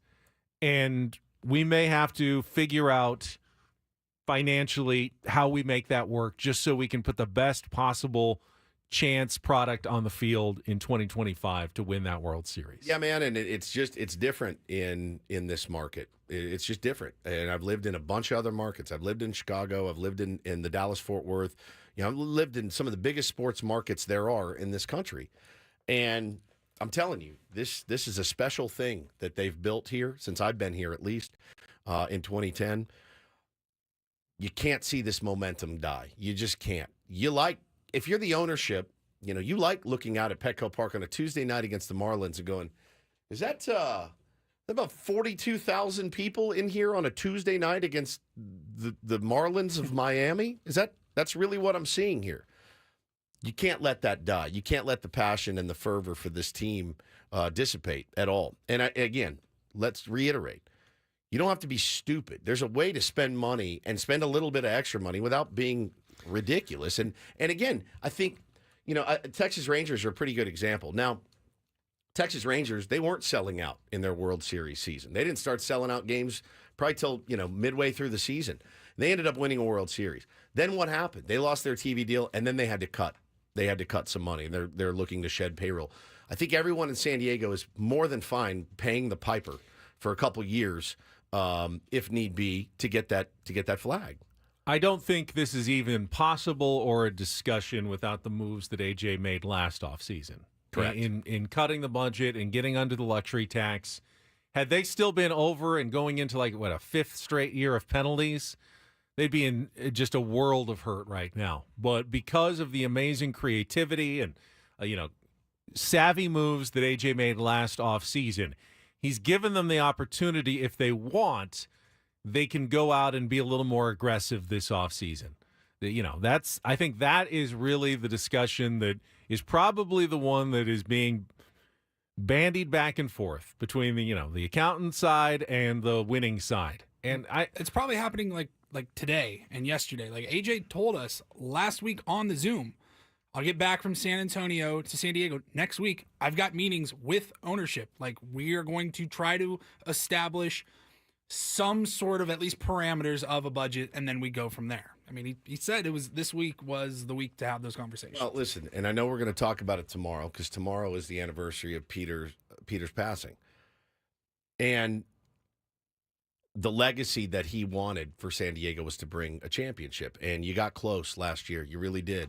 But, to continue, if that's still the mission statement, then you have to continue to do what you need to do to get that done. And, I firmly believe in that. I firmly believe that that's the right way to do it and the right thing to do because I think the city, deserves it, certainly. And, you've lived here your entire life, Benny. It's time. It's time. And you're as close as you're going to be. You're as close as you've gotten. Yeah. I wish I knew that the right piece was definitely out there. Like, hey, if you get this guy, you're going to win. But you can't. You can never know that your offense isn't going to go quiet for 24 innings. You're right. In a row in the postseason. But I'll say this, man. 24 innings aside, it feels like you finally have the right skipper. It feels like the general manager figured it out. It feels like you've got the right pitching coach. It feels like you have the right support staff. It feels like the players are bought in. It feels like the culture's right. All of these boxes are now checked where we'd have three out of 10 boxes checked, maybe 5. Oh, by the end of the season, we're 7 boxes. Leadership in the clubhouse. Roles have been established.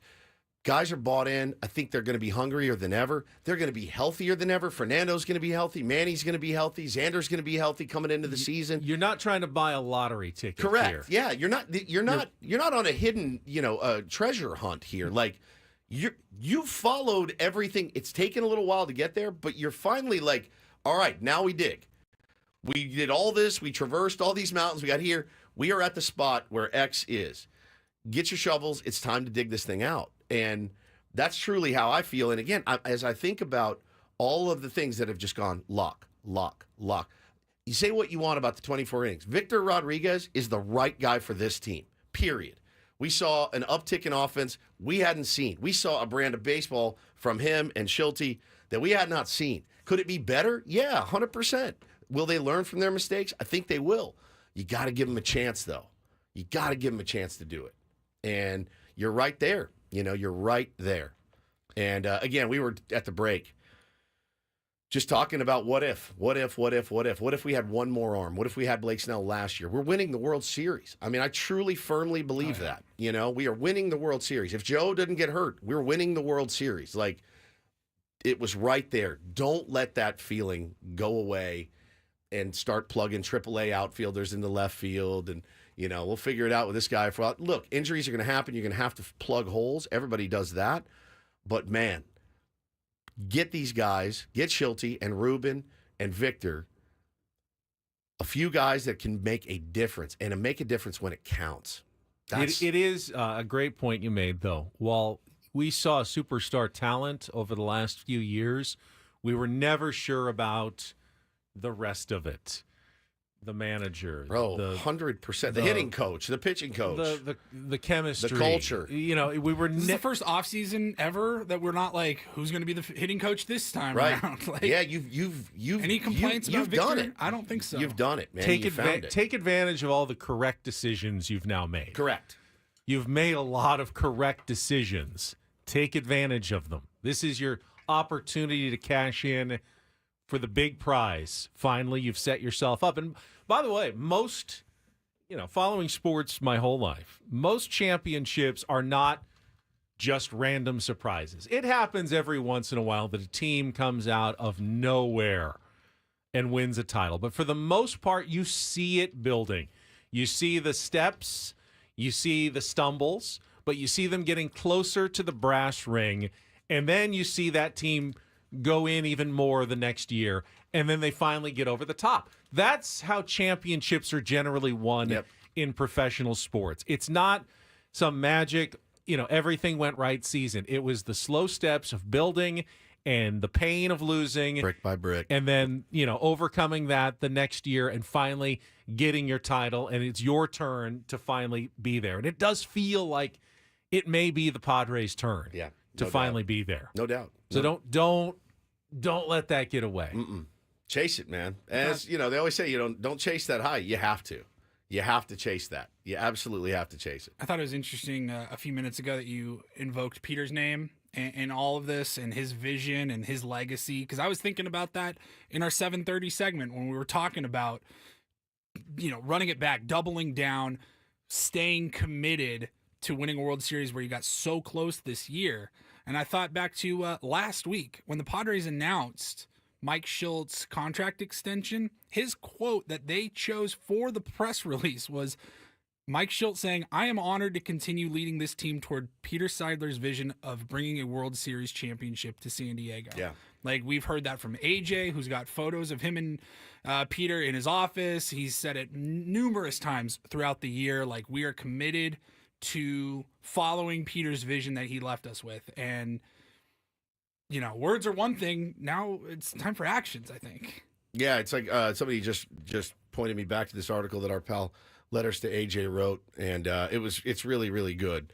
And the 2024 Padres were within view of the summit when their hopes vanished into thin air. It's going to hurt when teams like that fail. That goes with the territory of no longer being content to have simply participated in the climb. That attempt is over. All that matters now is learning from the missteps, beginning to climb again. No guarantee of success, there never will be. That's the nature of climbing the tallest mountains. Today is day one of the next ascent. And when we say ascent, that's what we mean. Doesn't have to be a skyrocketing payroll, but it has to be an ascent. It cannot be, I don't like the conditions today, we're going to trek on back down the mountain. And I know these are all corny, examples, but I think it's absolutely true. And, somebody asked in the chat, well, how is one pitcher gonna change us, going ice cold at the plate?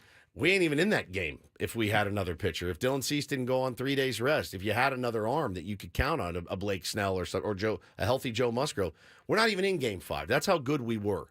And so, yeah, I think you have to build on that momentum. Yeah, and you talk about a step back. I don't even know what that looks like. I mean, where are you projecting to win the World Series? Right. Well, we're waiting on Ethan Salas and Leonidas DeVries. Right. But at that point, Manny Machado and Xander Bogaerts. We feel more comfortable with a 36-year-old Manny Machado than a 32, whatever. Right. Just don't know what that even looks like. This is the window.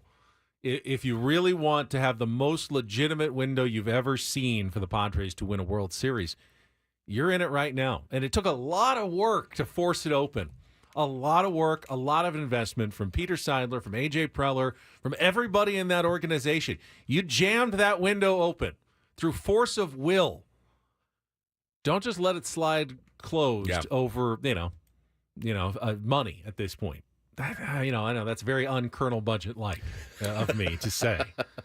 But it would seem like it would be a shame just to let it close over a luxury tax figure, a whatever, for this season. We're talking off-season and spending right now, but eventually we will have those conversations, predictions for the season, and expectations. Expectations heading into 2024 were 82 and 80 maybe. Yep. I would hope every single person involved with this organization, their expectations better be way higher than just hope to get to the dance. Yeah. You know what I mean? It's wild card, or it's World Series or bust. That's baseline. NLCS or bust, whatever you want to make it. It ain't just let's just hope to get into the dance and then go from there. No, you do need to get to the dance. Of period. Course. You have to get to the dance and hope you're the playing Dodgers your best have base. to get to the dance. Correct. The Yankees have to get to the dance. Correct. But I promise you, that's not where their expectations start and end. I think the expectations have changed. All right, we'll have more Padres talk coming up. I want to get more into the Garrett Crochet trade.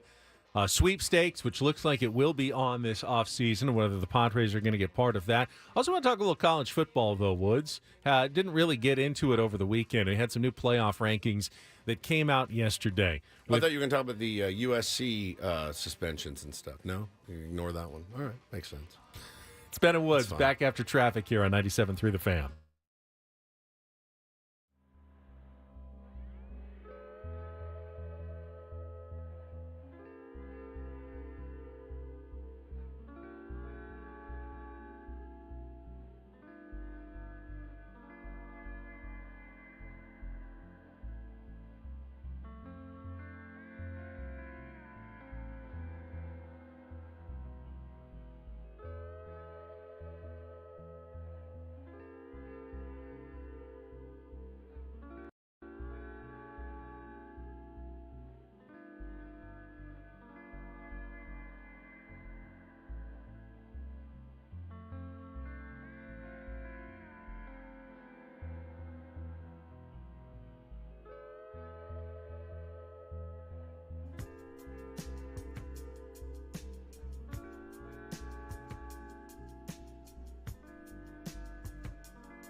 Hamul Casino.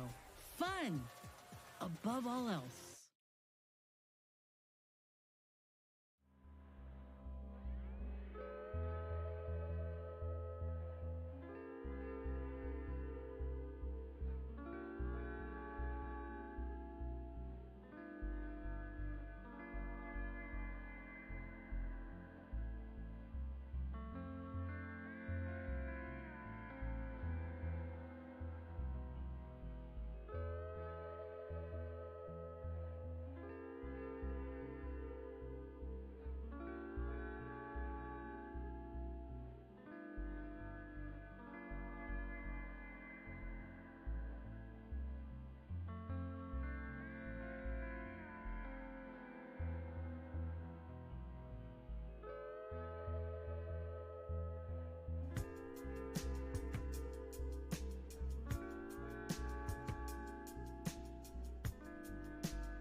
Hamul Casino.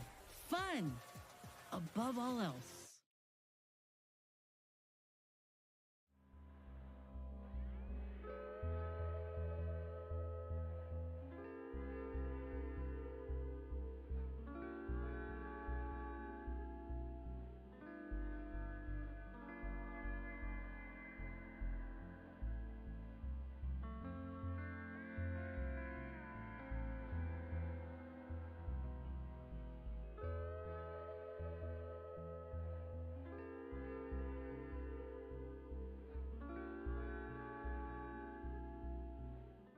Talk of money in baseball.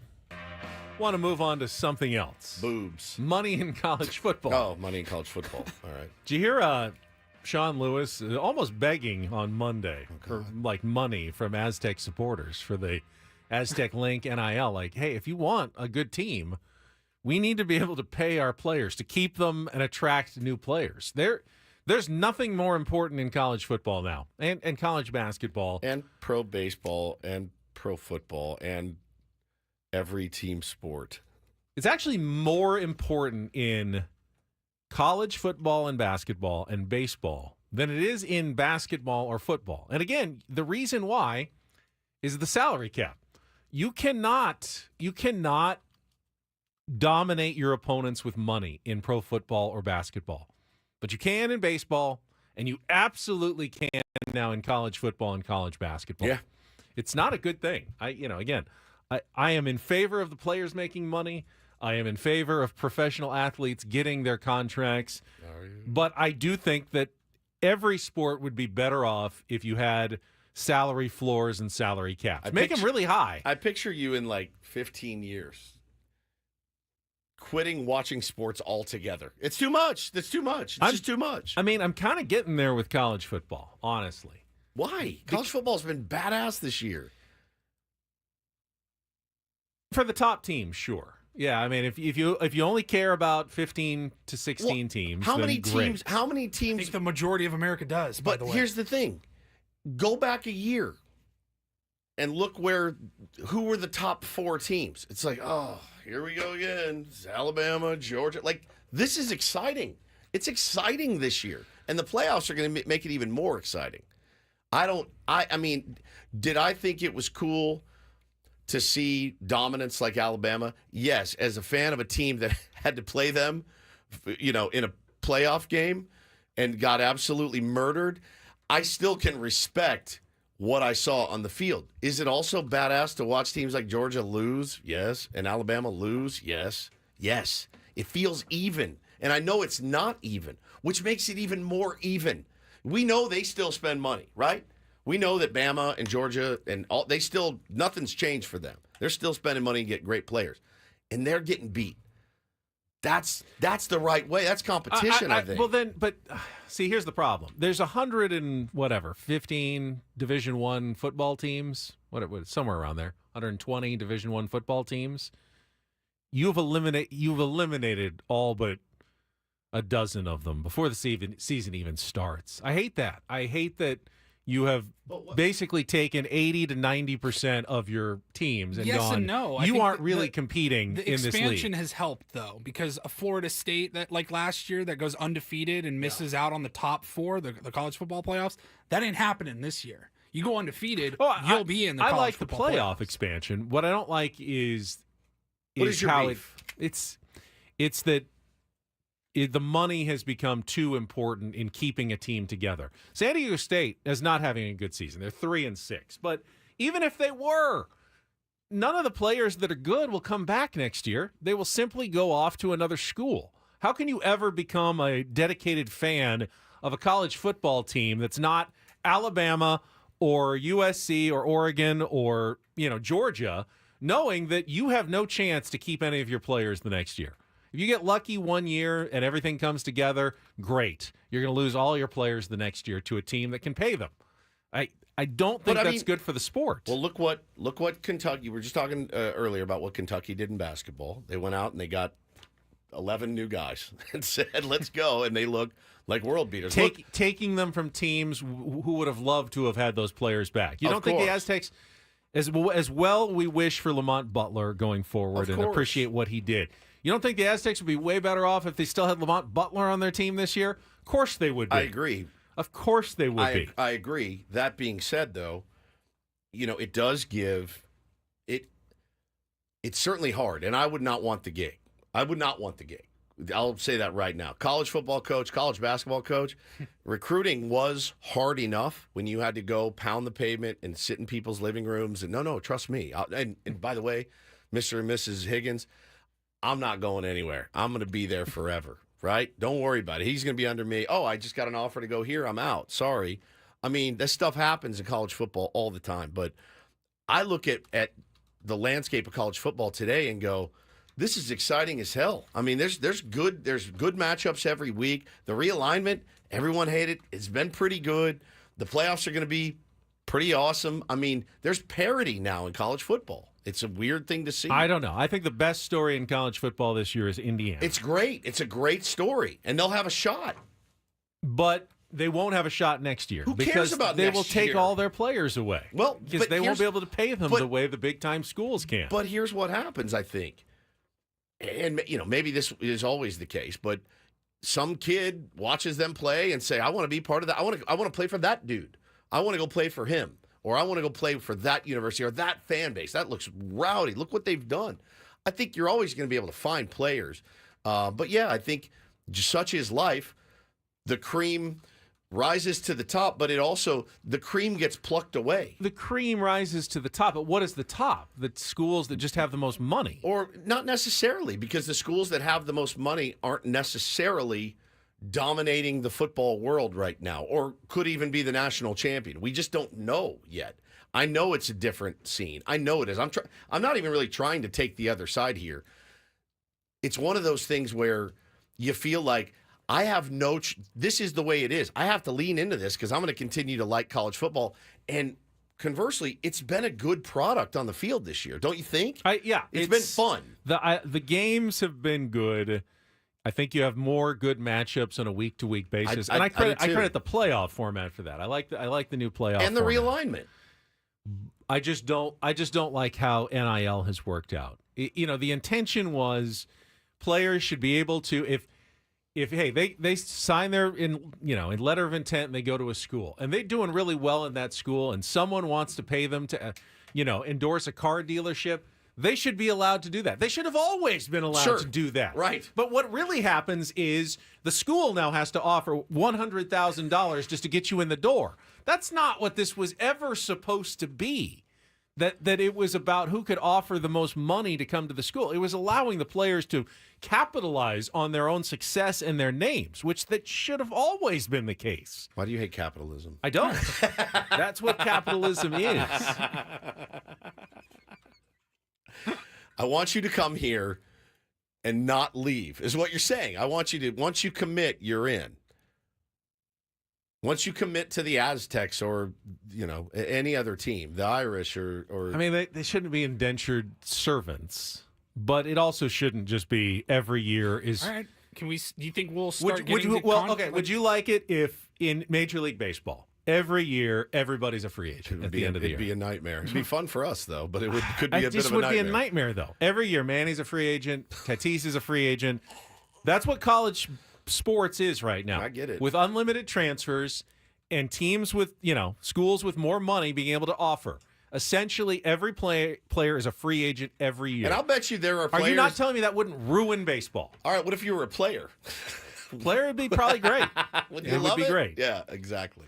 I mean, I remember earlier, I think in the summer, there was a conversation, maybe a bill that was trying to get passed to make student athletes essentially employees. Yeah, like sign a contract. And so why not be like, all right, hey, Lamont Butler, we're going to give you $100,000 to come to San Diego State on a 2-year scholarship. 2-year deal, yeah. Or whatever. Yeah. You know what I mean? Like, why not? And it's just pro sports. It's just pro sports. I mean, it kind of already is. It kind of always has been. Yeah, yeah. They're saying go to an SEC game and tell me it's not an atmosphere like an NFL game. Correct. Or better. Right. Or better. Probably better than a significant portion of NFL games. Yeah. The new playoff rankings were released yesterday. Any big surprises for you? Well, the fact that Georgia, with 2 losses, despite a very strong quality of schedule, actually would miss the playoffs. They were 12th ranked, but because Boise State had the last automatic bid, would be the 12th seed, Georgia was dropped down to number 13. A little surprising, but also knowing that this isn't the final rankings. No, they'll be back. And somehow, if they manage to win every game, there's no way Georgia's not getting back into the playoffs. Yeah. So if the fact that we haven't gotten a big rant from Adam yet about his Georgia Bulldogs not being in the playoffs tells me that he's not worried either, that if they take care of business, they'll be there. If they lose 3 times, maybe they won't get in, and maybe they still will. And that's on them. You lose 3 times, I mean, do you belong? You can't complain too much. Correct. If you lose 3 times and you got Kirby left will, out though. of the playoffs. He will. Kirby Smart will complain. I mean, they have a strong schedule. They have a number one SOS. So they have an argument there. Yeah. It's not the day to get up in arms about not being in the top 12. They always have a pretty good SOS, in my opinion, right? Every single year. Yeah, I mean, it just means more in the SEC is what they say. So I think, I don't know, man. It's fun. It's fun as hell for me to look at that and go, oh, my God. Oh, there's Ole Miss. There's Tennessee. There's Notre Dame. There's Ohio State. Boise State. Like, this is going to be a blast, I think.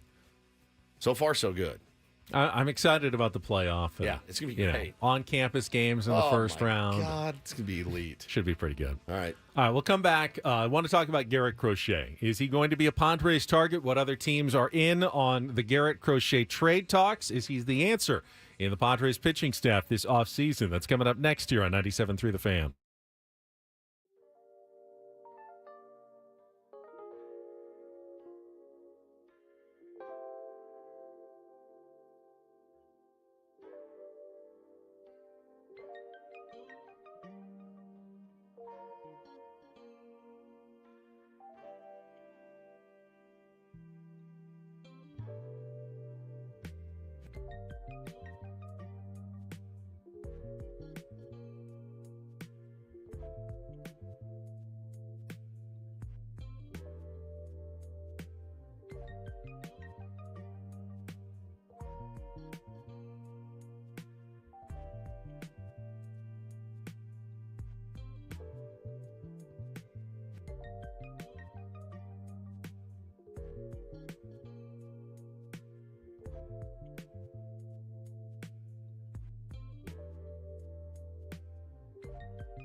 We saw A.J. Preller at least make a strong offer to try to get Garrett Crochet at the trade deadline. Turned out no one ended up landing the Chicago White Sox ace for various reasons.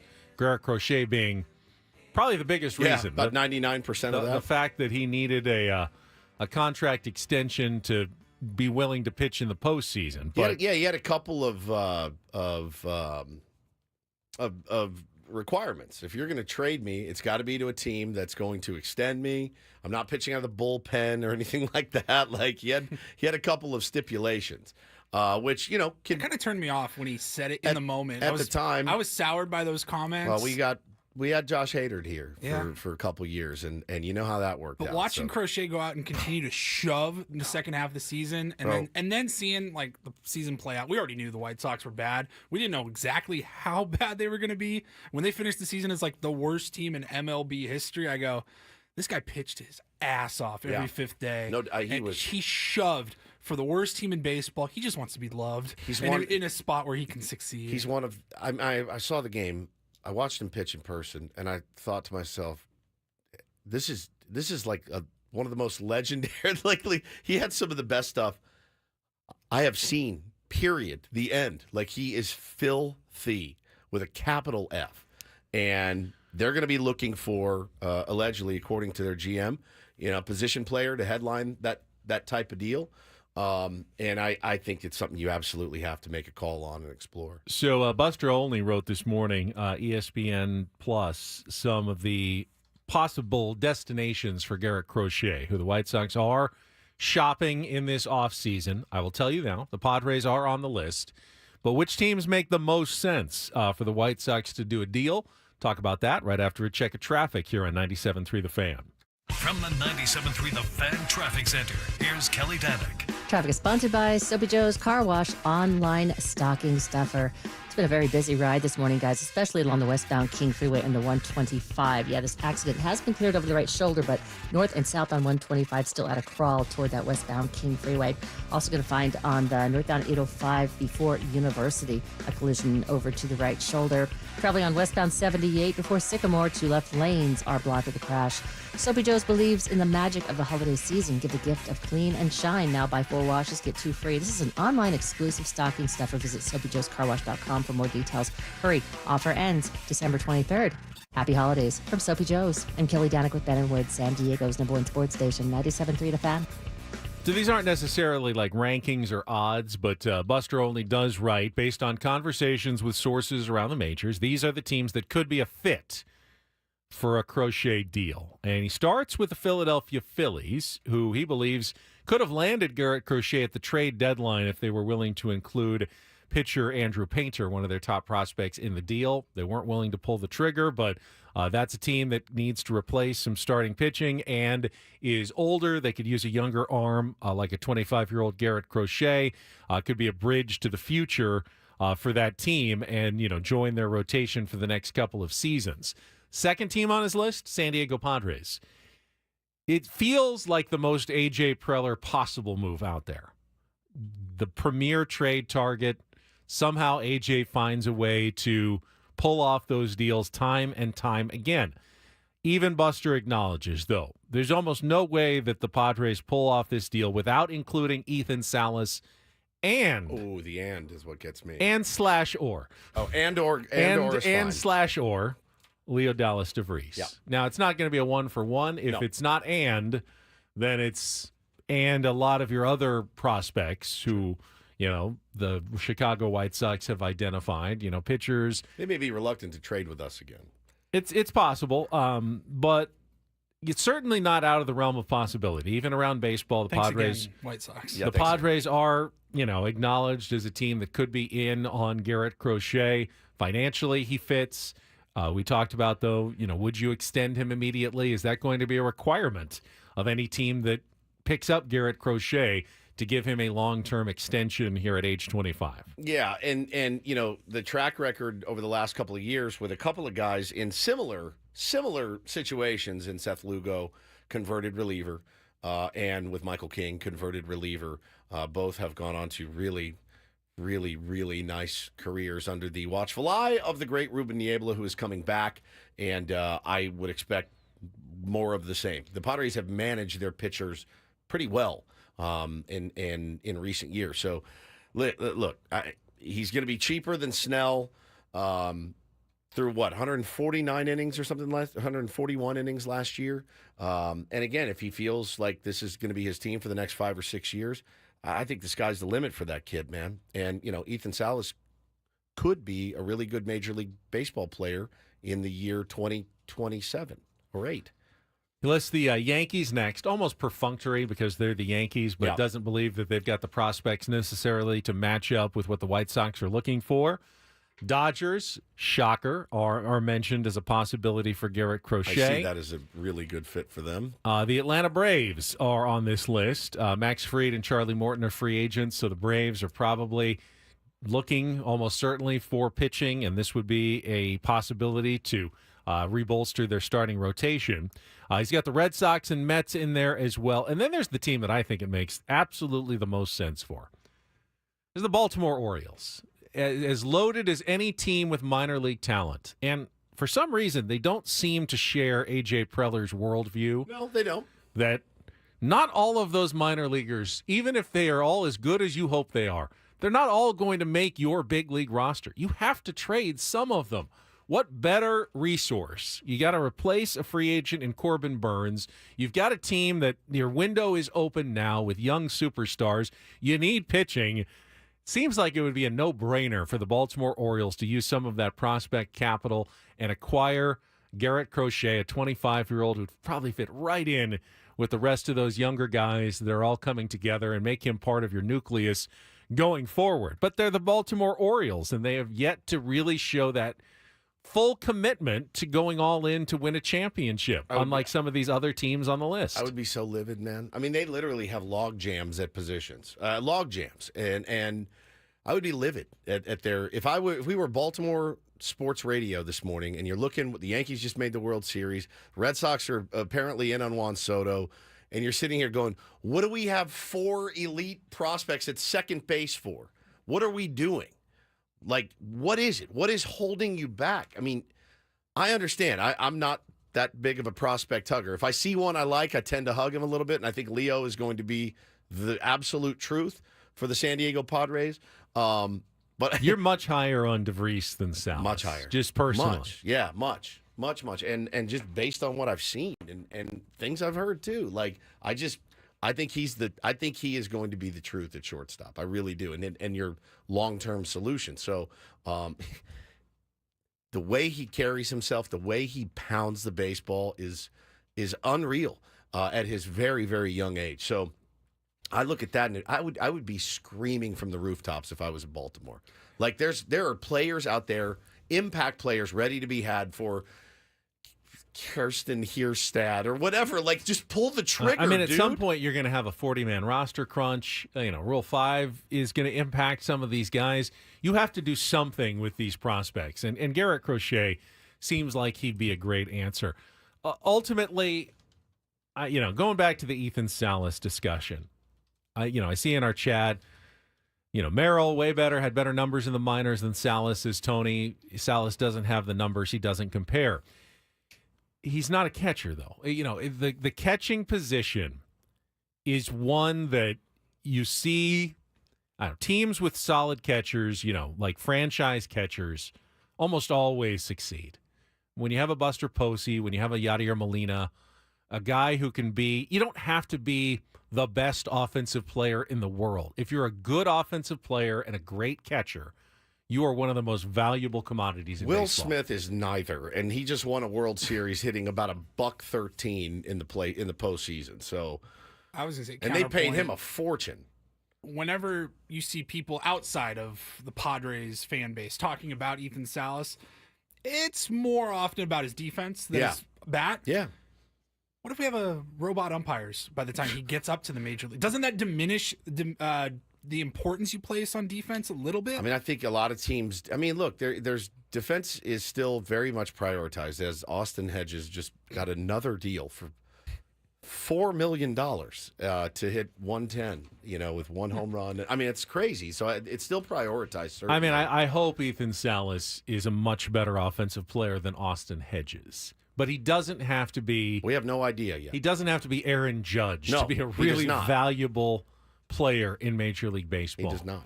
So you do have to take position into account here when it comes to prospecting Ethan Salas. You're looking for 3 years. You're looking in 3 years. 2 years max, right? He's got to have a monster next 2 years.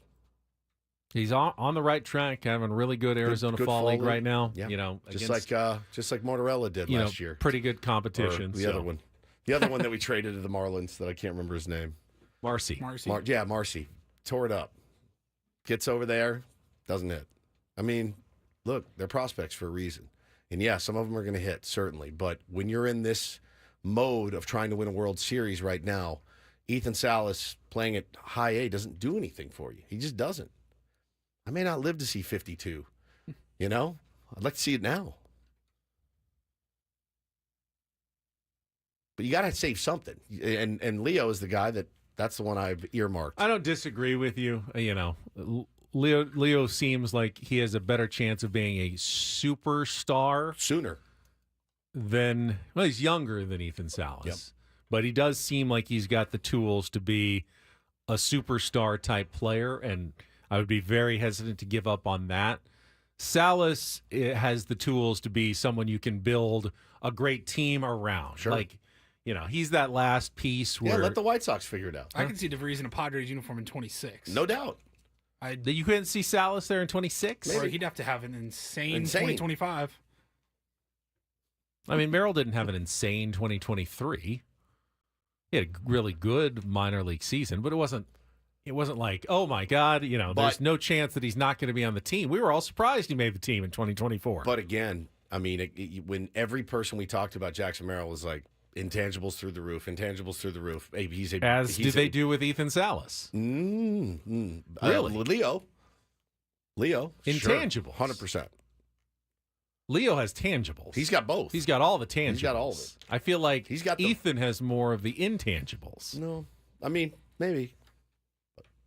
I mean, I hear, you know, older teammates praising him constantly about that was last maturity, spring training. His ability to handle a pitching staff, we'll just talk off the air. It's fine. All right, fair enough.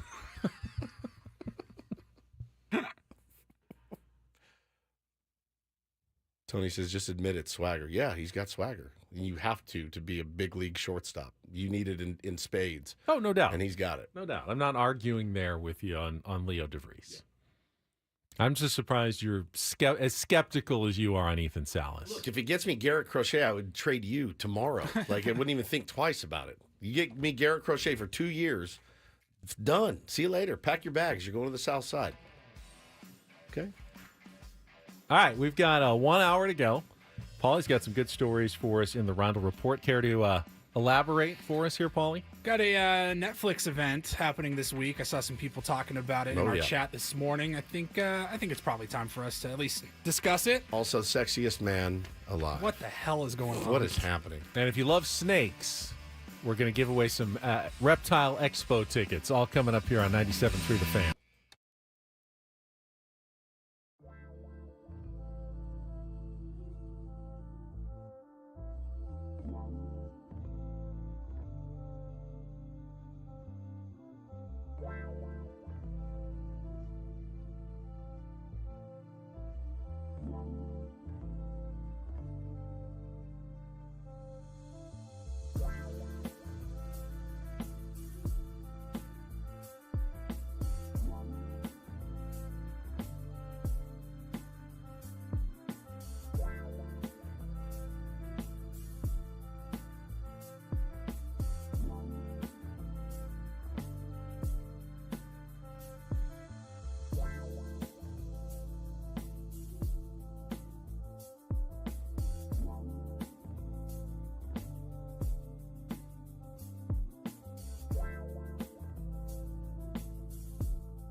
All right, Mr. World Series at all costs. Not all. Not all. Some costs. Is there any like realistic scenario that you'd be willing to trade both Salas and DeVries? You want to keep DeVries. I mean, look, there's always a deal. I know there's always a deal somewhere out there. But I mean, Crochet is the top trade It's ticket mostly, out there. And honestly, because you wouldn't give up both those because guys for Crochet. he's affordable. He's affordable, and that's attractive to me. And his stuff is very attractive to me. He's left-hander. Obviously, there's injury concerns, but managed the right way, he is unquestionably an ace. Unquestionably, like take the ace in your mind, and he's right there next to him. Cease, King, Crochet, Darvish, Sasaki. Does sound like a formidable starting rotation. Yeah, who moves to the bullpen in the playoffs, right? Crochet's not. I'm not doing it. But I mean, seriously, we spent days probably talking Sasaki, about with his 102-mile-an-hour fastball and innings probably limitations. But we've spent days now talking about like Blake Snell and how, even if he wants to come back, like you'd have to get creative on a contract. He's going to command some significant money, put you over the luxury tax. Crochet and Sasaki, that costs you $2 million and some prospects. Yeah. The left-handedness of Crochet is also appealing for a very right-handed heavy starting rotation. It's another reason why Blake Snell is an appealing target to break up your right-handed starting, nasty pitchers with a lefty in any series. You can't just totally go left-handed to fight against the Padres if you can pick up a left-hander. So. Right. Yeah, I mean, look, this is the fun part of just kicking around dumb ideas. So I'm happy if AJ Preller's able to go out and get creative, but you do need. I don't want to say the thing anymore where it's like, oh, well, we need bodies. We need bodies. We need bodies on our adult team. The Padres need some impact type players. How they're going to get them, it's above my pay grade. I'll tell you that right now. But you can go over the luxury tax for not a huge penalty, right? So I think that's something that you absolutely have to do. What's that going to net you?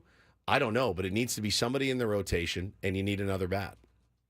Diesel has the ultimate hypothetical, Woods, for you. Salas and DeVries for Paul Skeens. Done. You did? I love Paul Skeens. Could you imagine? I don't know that the Pirates would immediately say no to that. I don't know that they would say yes either. I don't know that they say yes, but I don't know that they say no. Ask each other. They'd send it to the group chat. Be like, do the Pirates think they're winning think? in the next 5 years with Paul Skeens or not? It's I don't crazy, man. It's absolutely crazy to think Paul Skeens is going to be a Pirate for the next 6 years. That is crazy, isn't it? I love Paul Skeens. I mean, and it's cool for him now, but man, it's just, are they going to get any better? He's going to make them better. Certainly, he's going to win his starts, but I don't think they'll trade him now. I don't think they would trade him. He'll be really, really good, but they're not going to be a good team. Adam says he's legitimately untradeable. Yeah, I mean, he could be one of those guys. You're like, there's no effing way.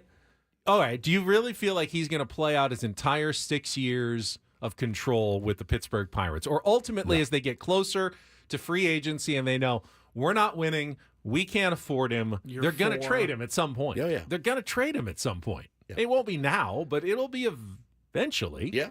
Because that's what the Pirates do. Yeah. That's just baseball, too, now. That you either get locked up to a long-term deal after, years 1, 2, or 3. Oh yeah, I don't think he sees the whole. I don't think he get traded. I don't think he sees the. Yeah, Garrett Cole got traded from the Pirates. Remember that? I mean, think about that, bro. Think about if they're the free. If it was you go and you sign, you're drafted by a team and you stay with that team. Think about what some of these teams would have on their rosters right now, ours included. I mean, truly, it'd be remarkable. And I think the hard part of the job is evaluating those guys that you want to make sure they're in 10 years. Have we done a great job at that? Not necessarily, but we need to get better. Jackson Merrill, I think, is one of those guys. You look at him and you go, oh, yeah, I'm not moving him. He's my center fielder. Hi, this is Jackson Merrill. Hello, Jackson. And you build around those guys. But, yeah, you're talking about a team that traded Garrett Cole. I mean, it seems like infinitely more likely that Jackson Merrill is with the Padres for the long haul compared to Paul Skeens and the Pirates. Correct. It's a matter of time. Pitching out his stint, man. That's what he's doing. All right, Paulie, if you would, take it away. And get things started here with our Today's edition of the Ryle Report. Now tuned into the greatest. Welcome to the Ryle Report with Paul Ryle. Hi, Paul. All right. 2 stories from the world of sports that we haven't gotten to yet. We'll start off in Major League Baseball. And 1 story that you didn't know you needed. Are you laughing, biatch? It's the Ryle Report. Hey, Paul, how you doing? Okay, how are you? On 97.3 The Fan. Are you ready to bless the mood? I need some help, please. That was good. Can I get a yeah? Oh, yeah. All right. Good morning, gentlemen. Good morning, Paulie. So, we teased it. I saw some people in the chat talking about it. Friday night on Netflix, we've got the latest. I don't want to really call it a celebrity boxing match because I do think it's a little bit more than that. We've seen those over the years, recently especially. But Jake Paul, the streamer who's become a boxer, a legitimate boxer now, he has taken on 58-year-old Mike Tyson. They are getting into the ring at AT&T Stadium in Dallas, here in Dallas. And it's pay-per-view technically because you do have to have Netflix. Okay. I think a lot of people probably do have a Netflix account or at least have access to it. If you have Netflix, this fight will be available to stream live on Friday night. You don't need to pay anything extra. And I have no idea what the odds are. I have not looked that up yet. But Tyson is promising old Iron Mike. He said Mike Tyson vows to bring Devil himself into the ring versus Jake Paul. I've seen the training videos from Mike Tyson. And somebody made the comparison. Remember Rocky 3? When Rocky had gotten a little bit too big for his britches and he was fighting Clubber Lang, who was like the hungry upstart, and Rocky's in kind of doing his like light training. Jake Paul had somebody hitting him in the stomach and he's laughing. He's drinking something like probably a Prime while she's punching him in the stomach and he's laughing, having a ball. And there's old Iron Mike overdoing what he used to do. All right. And it looks nasty. I just pulled up the betting odds. Okay. Right now. Who do you think's the favorite? Tyson. No. It's 31 years younger than 31. Jake Paul is minus 260 to win. Holy wow. crap. Mike Tyson is plus 207. Makes me feel like the 50s. Bet $100 on Tyson, the actual like former champion boxer, who's again 30 years older. $100 wins you $207 right now. I mean, you don't see a lot of elderly boxers. That's not a sport that longevity is something you ever expect. George Foreman was the one guy who boxed later into his career, but not 58. He had like 13 kids. He had to. He didn't have any choice. I broke my back. Until he came up with that grill that he had to fight. Until that dumbass grill, which was the biggest scam. I had one. Do we know how much each of these guys is making for the fight? Has that ever been publicized? I don't know. It's not in this current story that I've got pulled up. More quotes from Tyson. I'm bringing the devil himself to the ring. There are no feelings attached. My own mother should be careful if she has to get in the ring with me. When it's over, it's over. But while the process is going on, my intention is to hurt him. I hope he has the same intentions or he's in trouble. I guess I'll just ask, any interest? You guys have Netflix accounts? Will you watch at all on Friday night? Not opposed to. Yeah, I'll watch. It's the spectacle of it. I mean, I got my kids. And who are you rooting for? I got my Hannah's out of town, so I got the kids. I'll watch. And I mean, I guess I'm rooting for convicted felon Mike Tyson. I don't know. I mean, this is a horrible question. So you're saying it's a bigger crime to be a YouTube star than actually to be Mike Tyson? I don't know, man. I really don't like Jake Paul. They're both clowns. Yeah, I don't know. Just want to see a good fight. And I think Jake Paul's a pretty good fighter. From what I've seen, he's got skills. I think with him, it's a lot of. I think the argument is, who has he beat? Right. Who has he fought? He's fought some UFC guys, but they're not boxers, but they're tough guys. I mean, I have seen people say look, I mean, technically, all the pretty good. He's a pretty sound fighter. He's put in the work. Will Mike Tyson have enough speed at 58 to be able to actually land any punches? I don't doubt that if he gets one in, it'll have some force behind it. Yeah. The question is Jake Paul just going to be too young, quick and vibrant, young and vibrant to just avoid I mean, if I'm in a ring with Mike Tyson, my one focus is just avoiding Don't get killed. Avoiding the punches. And that could end up with kind of a dull night. So I looked it up on a Bleacher Report. It said neither the promoters nor Netflix have publicly revealed what either fighter will make this week. However, Jake Paul back in August said he was, quote, here to make $40 million and knock out a legend. $40 million for Paul, $20 million for Tyson. Wow. Yeah, Jake Paul's definitely making more. He's actually the draw here, which is kind of crazy. Yeah. Yeah, this is a good point. I think that's what they're trying to cash in on, a turn of viewership, but have a hard time believing Tyson isn't being paid to lose. $20 million for a 58-year-old, former champion. You're like, all right, take a dive. $20 million. Done. It's life-changing money.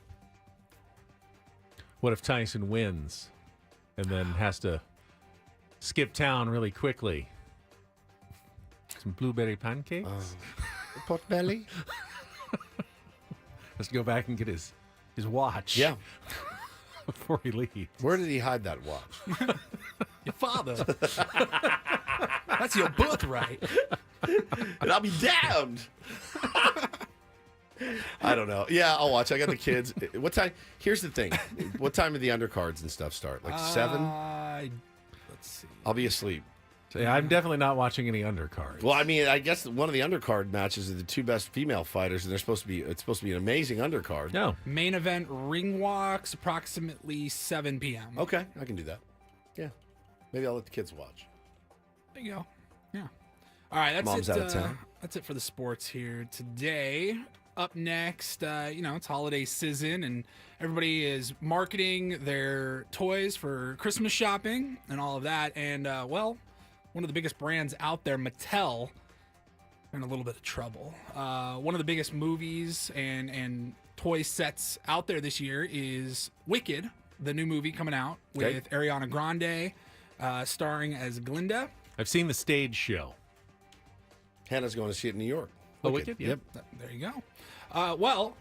If anybody out there is looking to buy any of the dolls that come from Mattel, just be a little bit careful, because it was found out that if you bought like a Glinda doll that comes in a box with plastic wrap and all that, somebody noticed on the back next to the barcode saw this, that it said, let me see here. Don't scan the barcode, Ben. No. Be very, very careful. It says here, Universal Studios LLC, all rights reserved, all the legal copy. And then right above the barcode, it says the website to go learn more information about the toys and the movie. Only problem is they left out a very important word in their URL. They wrote on the box, printed on toy boxes, www.wicked.com for the movie Wicked.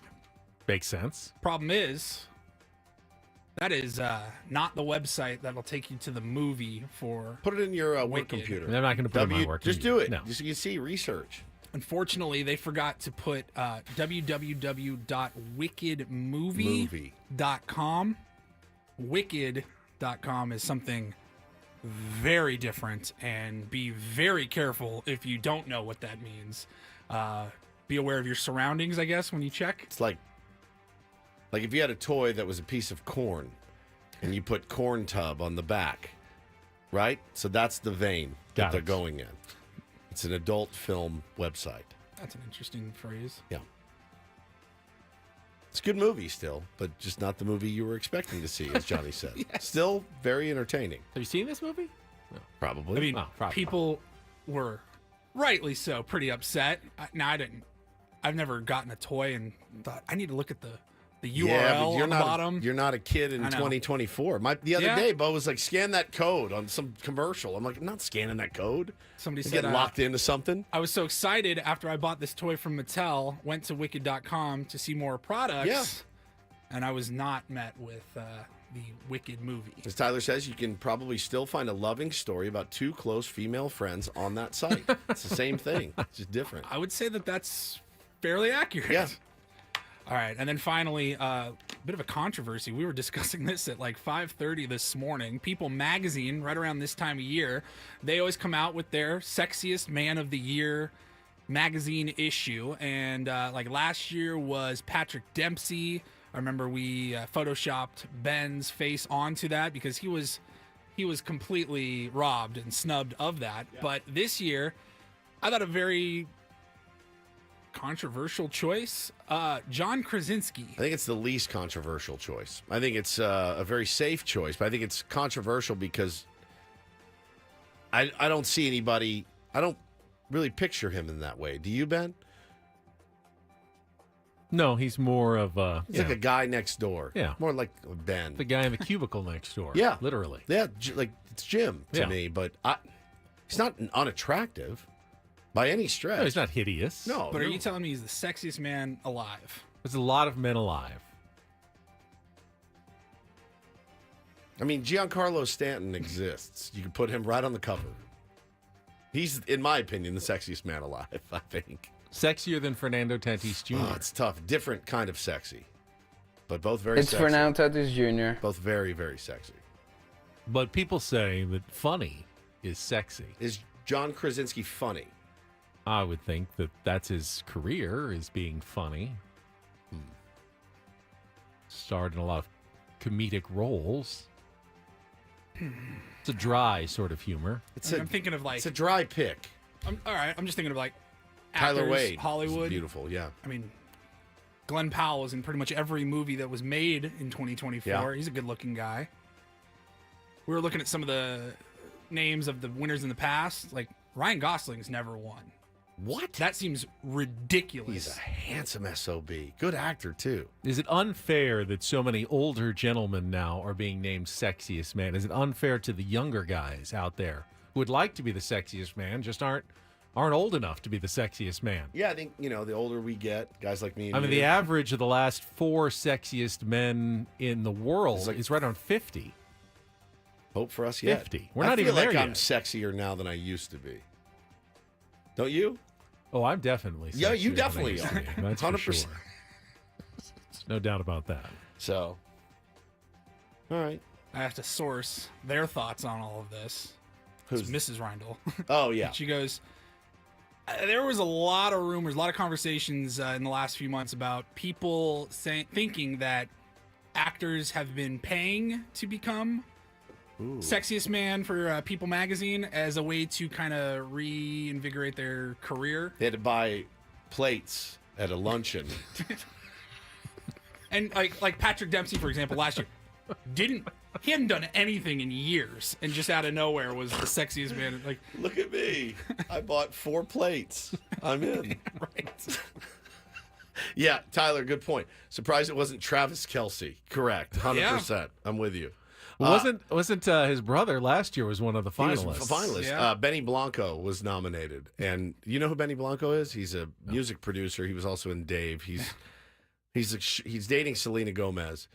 He's not your traditional sexy man, but he's really, really funny, and I think that goes a long way. I would have taken Benny Blanco over John Krasinski in a heartbeat, and somebody actually made a picture of you, Ben Higgins, as Benny Blanco, and I sent it to Paul. Ben E. Blanco. Yeah, Ben E. Blanco.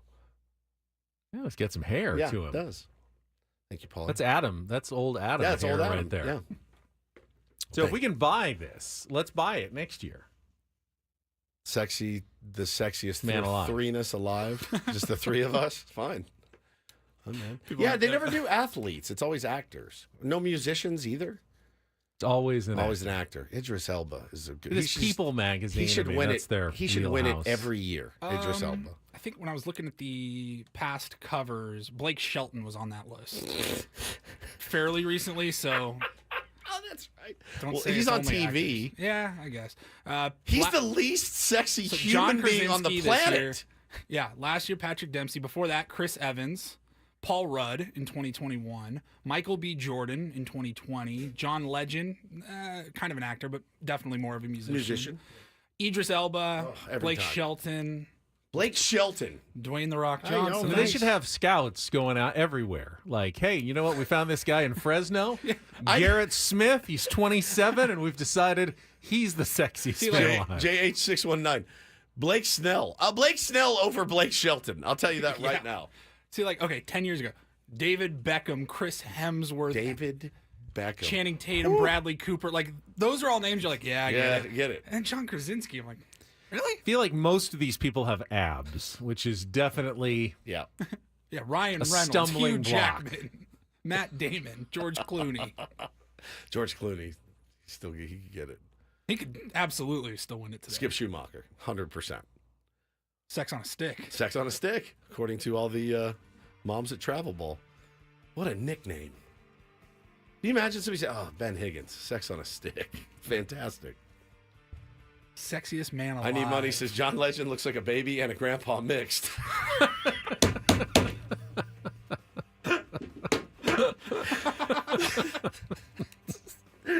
It's one of the funniest things I've ever heard. He does too, doesn't he? He looks like a baby and a grandpa mixed. It's not a bad mix. All right, we got to take a quick time out. We'll come back. We have prizes to give away. Unique prize, I can tell you that, in our next segment. There's Benny Blanco if you're watching us on YouTube. And we've got a list of the pitchers available, and it's a long list. I mean, there is plenty of arms on the market for the Padres to pursue. Jeff Passan's got his rundown of everybody available in this free agent class. We'll get to all that coming up after traffic here on 97.3 The Fan.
Hamul Casino. Fun above all else.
So you guys did not want to play the audio from the Hawk Tua podcast that I found and tweeted last night. I tried to get through it. You can't, can you? And I was not able to actually find like a usable segment. It's 3 minutes.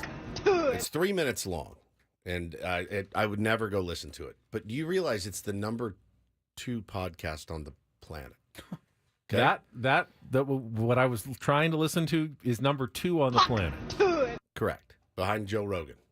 It's Rogan. That's actually encouraging because Hawk Tua.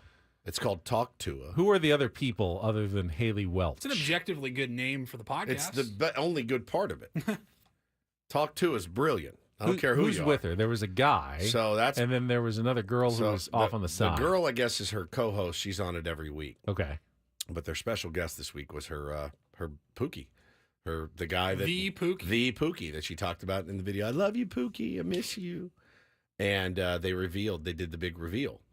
And Homeboy has never talked to anyone, I think, in his life. I'm amazed he ever found a woman that would French kiss him because he's got nothing. So she's like, is there anything you want to say? He's like, not really. How about you? No, not really. It's 3 minutes and 12 seconds. It was the most excruciating. And I thought, do we play it on the air for science? Or people I mean, picture be our mad. 4th hour most days. That's true. That's true. But that's good. I mean, that means our 4th hour, which is always the hardest, is essentially as good as the number 2 podcast in the world already. You gotta give him that Hawk Tua and spit on that thing. You get me? It's absolutely Hawk Tua. I think we have to play something. Fair enough. All right, Paulie to. can call it up. Yeah. This segment of Ben and Woods brought to you by Still my Twitter. Buffalo Wild Wings. Buffalo Wild Wings is football. Hey, San Diego sports fans, head to your local Buffalo Wild Wings. Try their new maple chipotle sauce for rich maple sweetness and a mild smoky chipotle heat. Or for a bit of kick, check out the new Cajun sauce with a rich blend of spicy and tangy peppers. Stop by your San Diego B-Dubs or order now for takeout and delivery with Buffalo Wild Wings Go. Just a quick update. So Andy, guy I follow, covering the Tyson-Paul match. He says, guys, Tyson was KO'd and then quit in his final 2 fights against nobodies 20 years ago. He's now almost 60 years old. All right. Jake Paul isn't some random dude from a gym. This isn't going to go well. That's the anti-Tyson counterpoint. Okay. That's fine. Hence the big, that's why everyone's betting on Jake Paul. There it is. There's the reasoning behind it. Yeah. I don't follow it. I just know Mike Tyson as Mike Tyson, and I know that even if he was 78 years old, I'm not getting in, and I'm not. I just think you can argue guy. that maybe he's gotten a little more motivation in the last 20 years and put some effort into this preparation that could make it a little more even, despite the age discrepancy. I just would not. I mean, he's Mike Tyson to me. Bulldog, straight up, like rip your face off. There's no way I could ever imagine getting in the ring, but I'm not Jake Paul either. Jake Paul's well built and put together and knows how to fight. What are we hoping for in this? That's the thing. It's like usually when I watch a fight, there's an outcome that I'm rooting for. I don't know what it is, so it kind of makes this fight not that exciting. And could it go 30 seconds? Is it gonna? What's it? Right. 3 rounds? Like, is it? Do I want it to go the distance? I don't know. We talked about it a few minutes ago. Both problematic guys. Yes. Tough to root for. Correct. If Mike Tyson wins, you're watching a 60-year-old man knock out an obnoxious young former, streamer guy. Right. If Jake Paul wins, you'll never hear the end of it. You will never hear the end I of beat Mike Tyson. I think for good reason. I beat Mike Tyson. Yeah, but he was 60 years old. What is anyone ever cheering for in a fight? Back in the day, I had somebody I was rooting for. I've never really been a fan of any particular boxer. I liked Mike. I loved watching Mike Tyson. I want it to play out like a movie. I want one guy to get knocked down, barely get up at the 7 of the 8 count, and then come back and win and knock out the other guy. That almost never happens in an actual boxing fight. You never had a favorite fighter? Once you've gotten knocked down and you barely get back up, you're not coming back to win that fight. When we were kids, watching Sugar Ray Leonard fight, oh my God, Oscar De La Hoya, those were when fights were fights. I would watch and root against Floyd Mayweather. That's fair. Yeah, Tyson Holyfield. I mean, what was better than that back in the day? Who were you rooting for? Do you remember? Probably Tyson back in the day. Me too. Spinal. Oh, Drew just nailed it. I forgot about this dude. Lennox Lewis. Badass. God, did I love watching that guy box. Yeah. I loved it. Wonder how he's doing. Handsome. Given the track record of aging boxers, probably not good. well. Yeah, not good. All right, coming up next, Hawk Tua. All right, Hawk Tua first, though, you've got an opportunity right now to win a family 4-pack of tickets to the first annual Del Mar San Diego Reptile Expo this weekend at the Hilton San Diego Del Mar. Get your tickets at centralvalleyreptileexpo.com. Would you ever have a reptile as a pet? Absolutely not. You know the answer to that? What if it just stayed in its glass case the entire time? Because it could get out. An iguana? An iguana, yeah, an iguana. No. Would you? No. I mean, in some ways, it's like the easiest pet.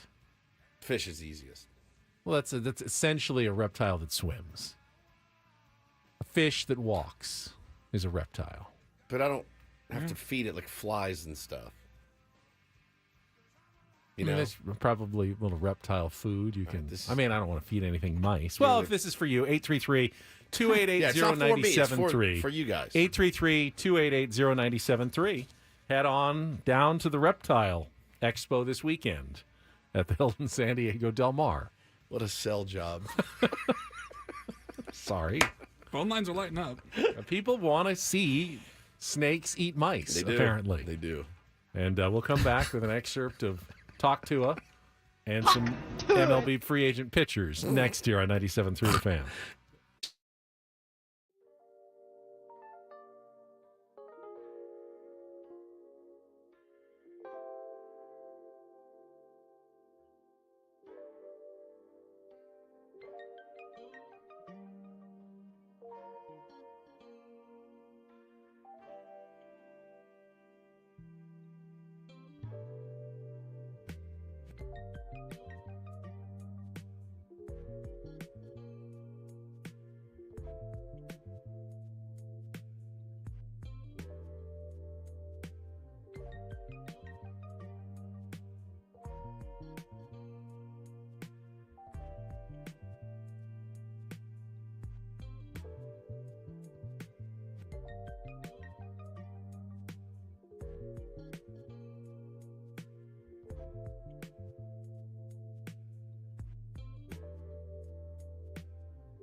All right, so Paulie's been previewing, trying to come up with an acceptable clip of the number 2 podcast. I was going to just play it straight from the clip that Woods sent over, but said, "Hey, I did not listen to this. Do they curse?" I don't remember. I don't remember. And I made it about 30 seconds in. I'm like, oh, can't say that. So yeah, I'm a bit of a sociologist, as you know. I like to just see a lot of different things. And I thought I would share it, just so you know what we're up against in this great nation of ours. Number 2 podcast in the world. Hang on, real quick. Everybody, turn off your mics. Yeah, you're fine there. Okay. All right. This is the big one. This is the big reveal. No one knew who this guy was. I feel immensely dumber having sifted through 1:20 of this already. I made it 3:12. It's 3:12 is the clip. I made it the whole way, but halfway we're there. not going to subject we're not going to do that. Right? I just want you guys just want to get a little taste of it. Here we go. Are you guys ready? Talk to him. I thought I was supposed to say hello, everybody, first. Now, is this the beginning? Do you know? Yeah, I think so. This is the very start of the podcast. I thought I was supposed to say hello, everybody, first. I guess that works. What am I supposed to do from there? What do you mean? What was I supposed to say That's right how there? I feel, too. I just sit there. That was great. How are you feeling? I'm feeling all right. How are you feeling? Are you nervous? Not really. Are you? A little bit. You look a little nervous. Do I? Yeah. Is my cheeks red? Very. It's the vodka. Yeah. What you got going on over there, Chelsea? Kobe, you're not nervous in like the slightest bit. Not really. Really? Not at all. You're a liar. I swear. I'm not gonna lie, my gripping the seat Yeah, right now. I can tell. Well, did you ever think you'd be sitting over here? No. But then again, for a while, I didn't want to be. Right. Because I like my little small town life. I don't like being around a lot of people. That's understandable. Yeah, me I feel too. But for now you. look where I'm at. Yes. Look where you're at. I like your sweater. Who got you that? My mom. It was a nightmare. It's just a straight up nightmare. Kind of match the Christmas tree. Yeah. Well, hello everyone. This is Pookie. This is Kelby right here. This is my hot piece of ass I drag around with me every day. I know I've had some bad shows in my days. I thought to myself last night, it's never been that bad. We've had some bad I like your breaks. sweater. Who got you that? Yeah. My mom. I'm just kidding. I'm just kidding. Kind of match the Christmas tree. Yeah. Well, hello everyone. It's so sports, bro. Is what it is. Yeah. It's her sports hello moment. everyone. I really hate to be judgmental of what you produce. It's not easy to produce a podcast or a radio show. It's art, right? It can be very challenging coming up with topics and carrying on a conversation, even for a short amount of time. And I don't want to be judgmental of what people choose to listen to and how they want to enjoy their time. Maybe they find that relaxing. Hey, I like your sweater. Hey, who got it for you? But you My know what? mom. I'm just kidding. I'm going to break with polite Ben for a second and just say, it was just awful. I mean, that's just. I know, man. That is objectively that was the awful. Start of the podcast. That's it. That's supposed to you reel didn't you plan in. even like what do you first want to talk about? Yeah. It was just so. How you doing? How you doing? I'm Nervous? good. No. You imagine we get on the air tomorrow? All right, everybody, get your heads right on a Thursday. Paulie, that's a nice sweatshirt. Who got that for you? My wife. I'm just kidding. So, welcome to the show. Is there any way? Is there any way that this may be the most brilliant podcast of all time? You are always looking for the next level. I'm comedy. always looking for the next level of comedy, and that to me could be maybe, but I think it's just genuine. I think they don't have anything to say. Adam says, "How many episodes have they done? A lot." And I can't believe a company sponsored them. Yeah, not only that, but she's like, it's the number two. She's making tons of dough. Like, I consider myself a decent broadcaster that can spin a pretty good yarn and engage an audience. She's making 50 times what I'm going to make this year. And I'm happy for her. Good for her. But it also stings a little bit. Yeah. It stings a little bit. I mean, you can sit here Stings and a lot of it. What are you talking about? rail against where we have devolved as a society that is Correct. considered mass entertainment for everybody. Give me some more. Now I need more. You want more? I want more. Why not? Well, hello everyone. This is Pookie. This is Kelby right here. This is my hot piece of ass I drag around with me every day. Nice to meet everybody. I'm just kidding. He is a hot piece of ass, though. What you got to say? Anything? Happy birthday, Dad. Yes, happy Shout birthday. out, shout out, Pookie. Ashley. I love you. Yes. Yeah, not so easy, is it, guys? Oh, God. It's All rough. right, can we get into these questions Yeah. over here? Well, I get questions. All right, Kelby. What did you think about it when you saw the first Hawk Tuah video? Excuse me, Hawk Tuah, since I don't say it right anymore. Well, Pause. I didn't really. Dub J nails it. It's about the anticipation of what she might say is the allure. That's the allure of the show. They're talking about it, so they're doing something right. Yeah, you're right. Continue. How long can we go? Well, I didn't really know what to say. I just know that I woke up one morning. We know. To a Snapchat from you that said, "You're gonna see something this morning that you probably don't want to see. Just disregard it." And then I opened up my TikTok, and there it was. Glory hole. There it was. Glory hole. I swear to God, I'm There it start was. listening. Glory hole. I'm gonna start. Well, listening. I mean, so I'm there's gonna start listening to this. There it was. So there's actually a kernel of an idea there. Like, how There did it that was. one Glory hole. How did that one moment on video change these people's lives? That's so- fascinating to me. That is really fascinating. One tiny moment on one video has completely changed the course of now multiple people's lives. Yeah, this guy's like, oh man, here I am. He didn't do anything at all. He wasn't even on the video. Now his life is changed as well. For no reason really whatsoever. The sweater bit is what gets me every time. Did you get that sweater? Mom, I'm just kidding. It's really, really interesting. It's interesting in the fact that it's so uninteresting. Does that make sense? I like your sweater. Who got you that? My mom. I'm just kidding. What a prankster. Oh, Pookie. It's incredible, dude. I like your sweater. Who got you that? My mom. I'm just kidding. Take it back. I take it back. Kind of match the Christmas tree. Oh, it's so bad, dude. It's starting to make Well, me sweat. hello everyone. Man. Are we done now? Yeah, we're done. That's it. That's all I can handle. For the love of when God. you know when Ben gets you, you know you've messed up. Let's check traffic, and we'll wrap things up here with a little bit more baseball talk on the other side here on 97.3 The Fan. From the 97.3 The Fan Traffic Center, here's Kelly Danick. Just a couple problems wrapping up our morning drive. Going to find a stalled pickup truck kind of between the two left lanes along northbound 805 near Plaza Boulevard. And still a lot of slowing along the 125 in both directions. This is all due to an earlier crash westbound King Freeway at the 125. Apparently, the two left lanes are blocked on both north and southbound 125 toward the King Freeway. So that's what all that slowing is about, and it's especially bad on the southbound side.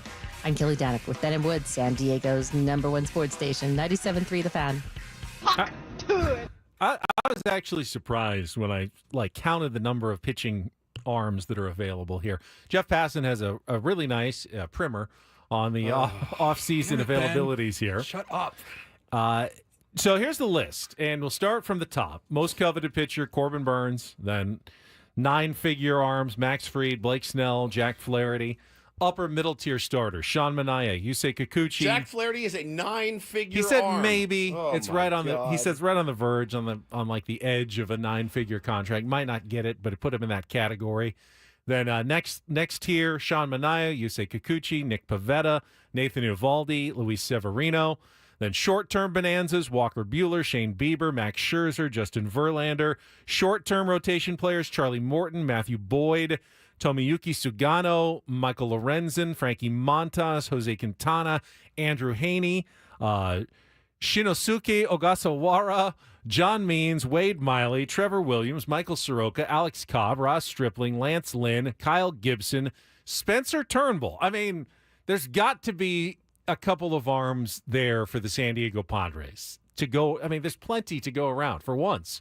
It's actually not a great market if you're a pitcher. There's so many pitchers available right now. The trick is which ones are going to actually have decent seasons and which ones are going to be complete busts that are a waste of money, because got to figure that a good portion of them probably land in the bust category for next year. Yeah, for sure. And I think, the reclamation project is something it's interesting to not only the San Diego Padres and their budgetary constraints, but I think it's attractive to a lot of teams, man. If you get the right guy in the right spot, Ben, and like you mentioned, Soroka 0-10, but still has stuff, right, that people think that they can work with and teams think that can translate being in the right situation. And I have a lot of confidence in the guys that help our pitchers out, led by Ruben and the rest of the staff there, Ben Fritz and all those guys, man. They've done a really good job on some reclamations, and they've done a good job on some players that you had to be a little bit careful with. And, I mean, they've done a brilliant job in that respect. And so, yeah, it does open up more possibilities, doesn't it? Like, you do have that feeling like, okay, yeah, maybe we could take a flyer on somebody for $1.5 million. You know what I mean? You don't necessarily have to spend $8 to get a guy. When a guy for $1.5 million can help you eat those innings that you need him. I wouldn't think that pitchers never come cheaply, but when that was like 30 names, that's one for every team 100% out there. They're all going to want to land somewhere. They're all going to want to get some sort of contract and get paid. The question is picking the right ones, and that doesn't even include the trade targets. We spoke a lot about Garrett Crochet. Sonny Gray is on the trade market from the St. Louis Cardinals. Luis Castillo. There's other arms that can be had. So there's plenty of pitching out there. The question is, can you find the right pieces to plug into the Padres rotation? Yeah, who do you want, and what can you afford? Somebody mentioned earlier in the chat, they said, well, nobody's going to do anything until Sasaki makes a decision or whatever. And I think it's the opposite. I think Sasaki is one that every team's going to shoot for and make their pitch, but it's going to come down to 3 teams, and let's be honest, maybe only 2 teams. If I'm Roki Sasaki, I want to wait as long as possible, not only to dip into next year's bonus pool, but also I want to see what the other teams are doing this offseason before I make my choice. Why not have as much information as possible? You're not getting a bigger contract. Correct. You're simply trying to pick the best place to go. So I want as much information as possible about who my teammates are going to be, how well set up for success is that team for the next few years, and what they do this offseason is going to determine that. So one of the reasons why I think aggression is perhaps a great strategy for the Padres here in that it will help them recruit Roki Sasaki. Yeah, potentially. And you see it's hot. You see what the Angels are doing? Feels like they're the only team out there making moves right now. They're going to try to beat the market. Yeah, backup catcher though is not a game changer. But Soler, they've already made trades. They've made moves. They're going for something. All right, Annie and Elston are coming up next. We'll be back tomorrow morning for the Thursday edition of Ben and Woods. For Paulie Rindle, for Stephen Woods, I'm Ben Higgins. Have a great rest of your Wednesday from all of us here at 97.3 The Fan. So long, everybody.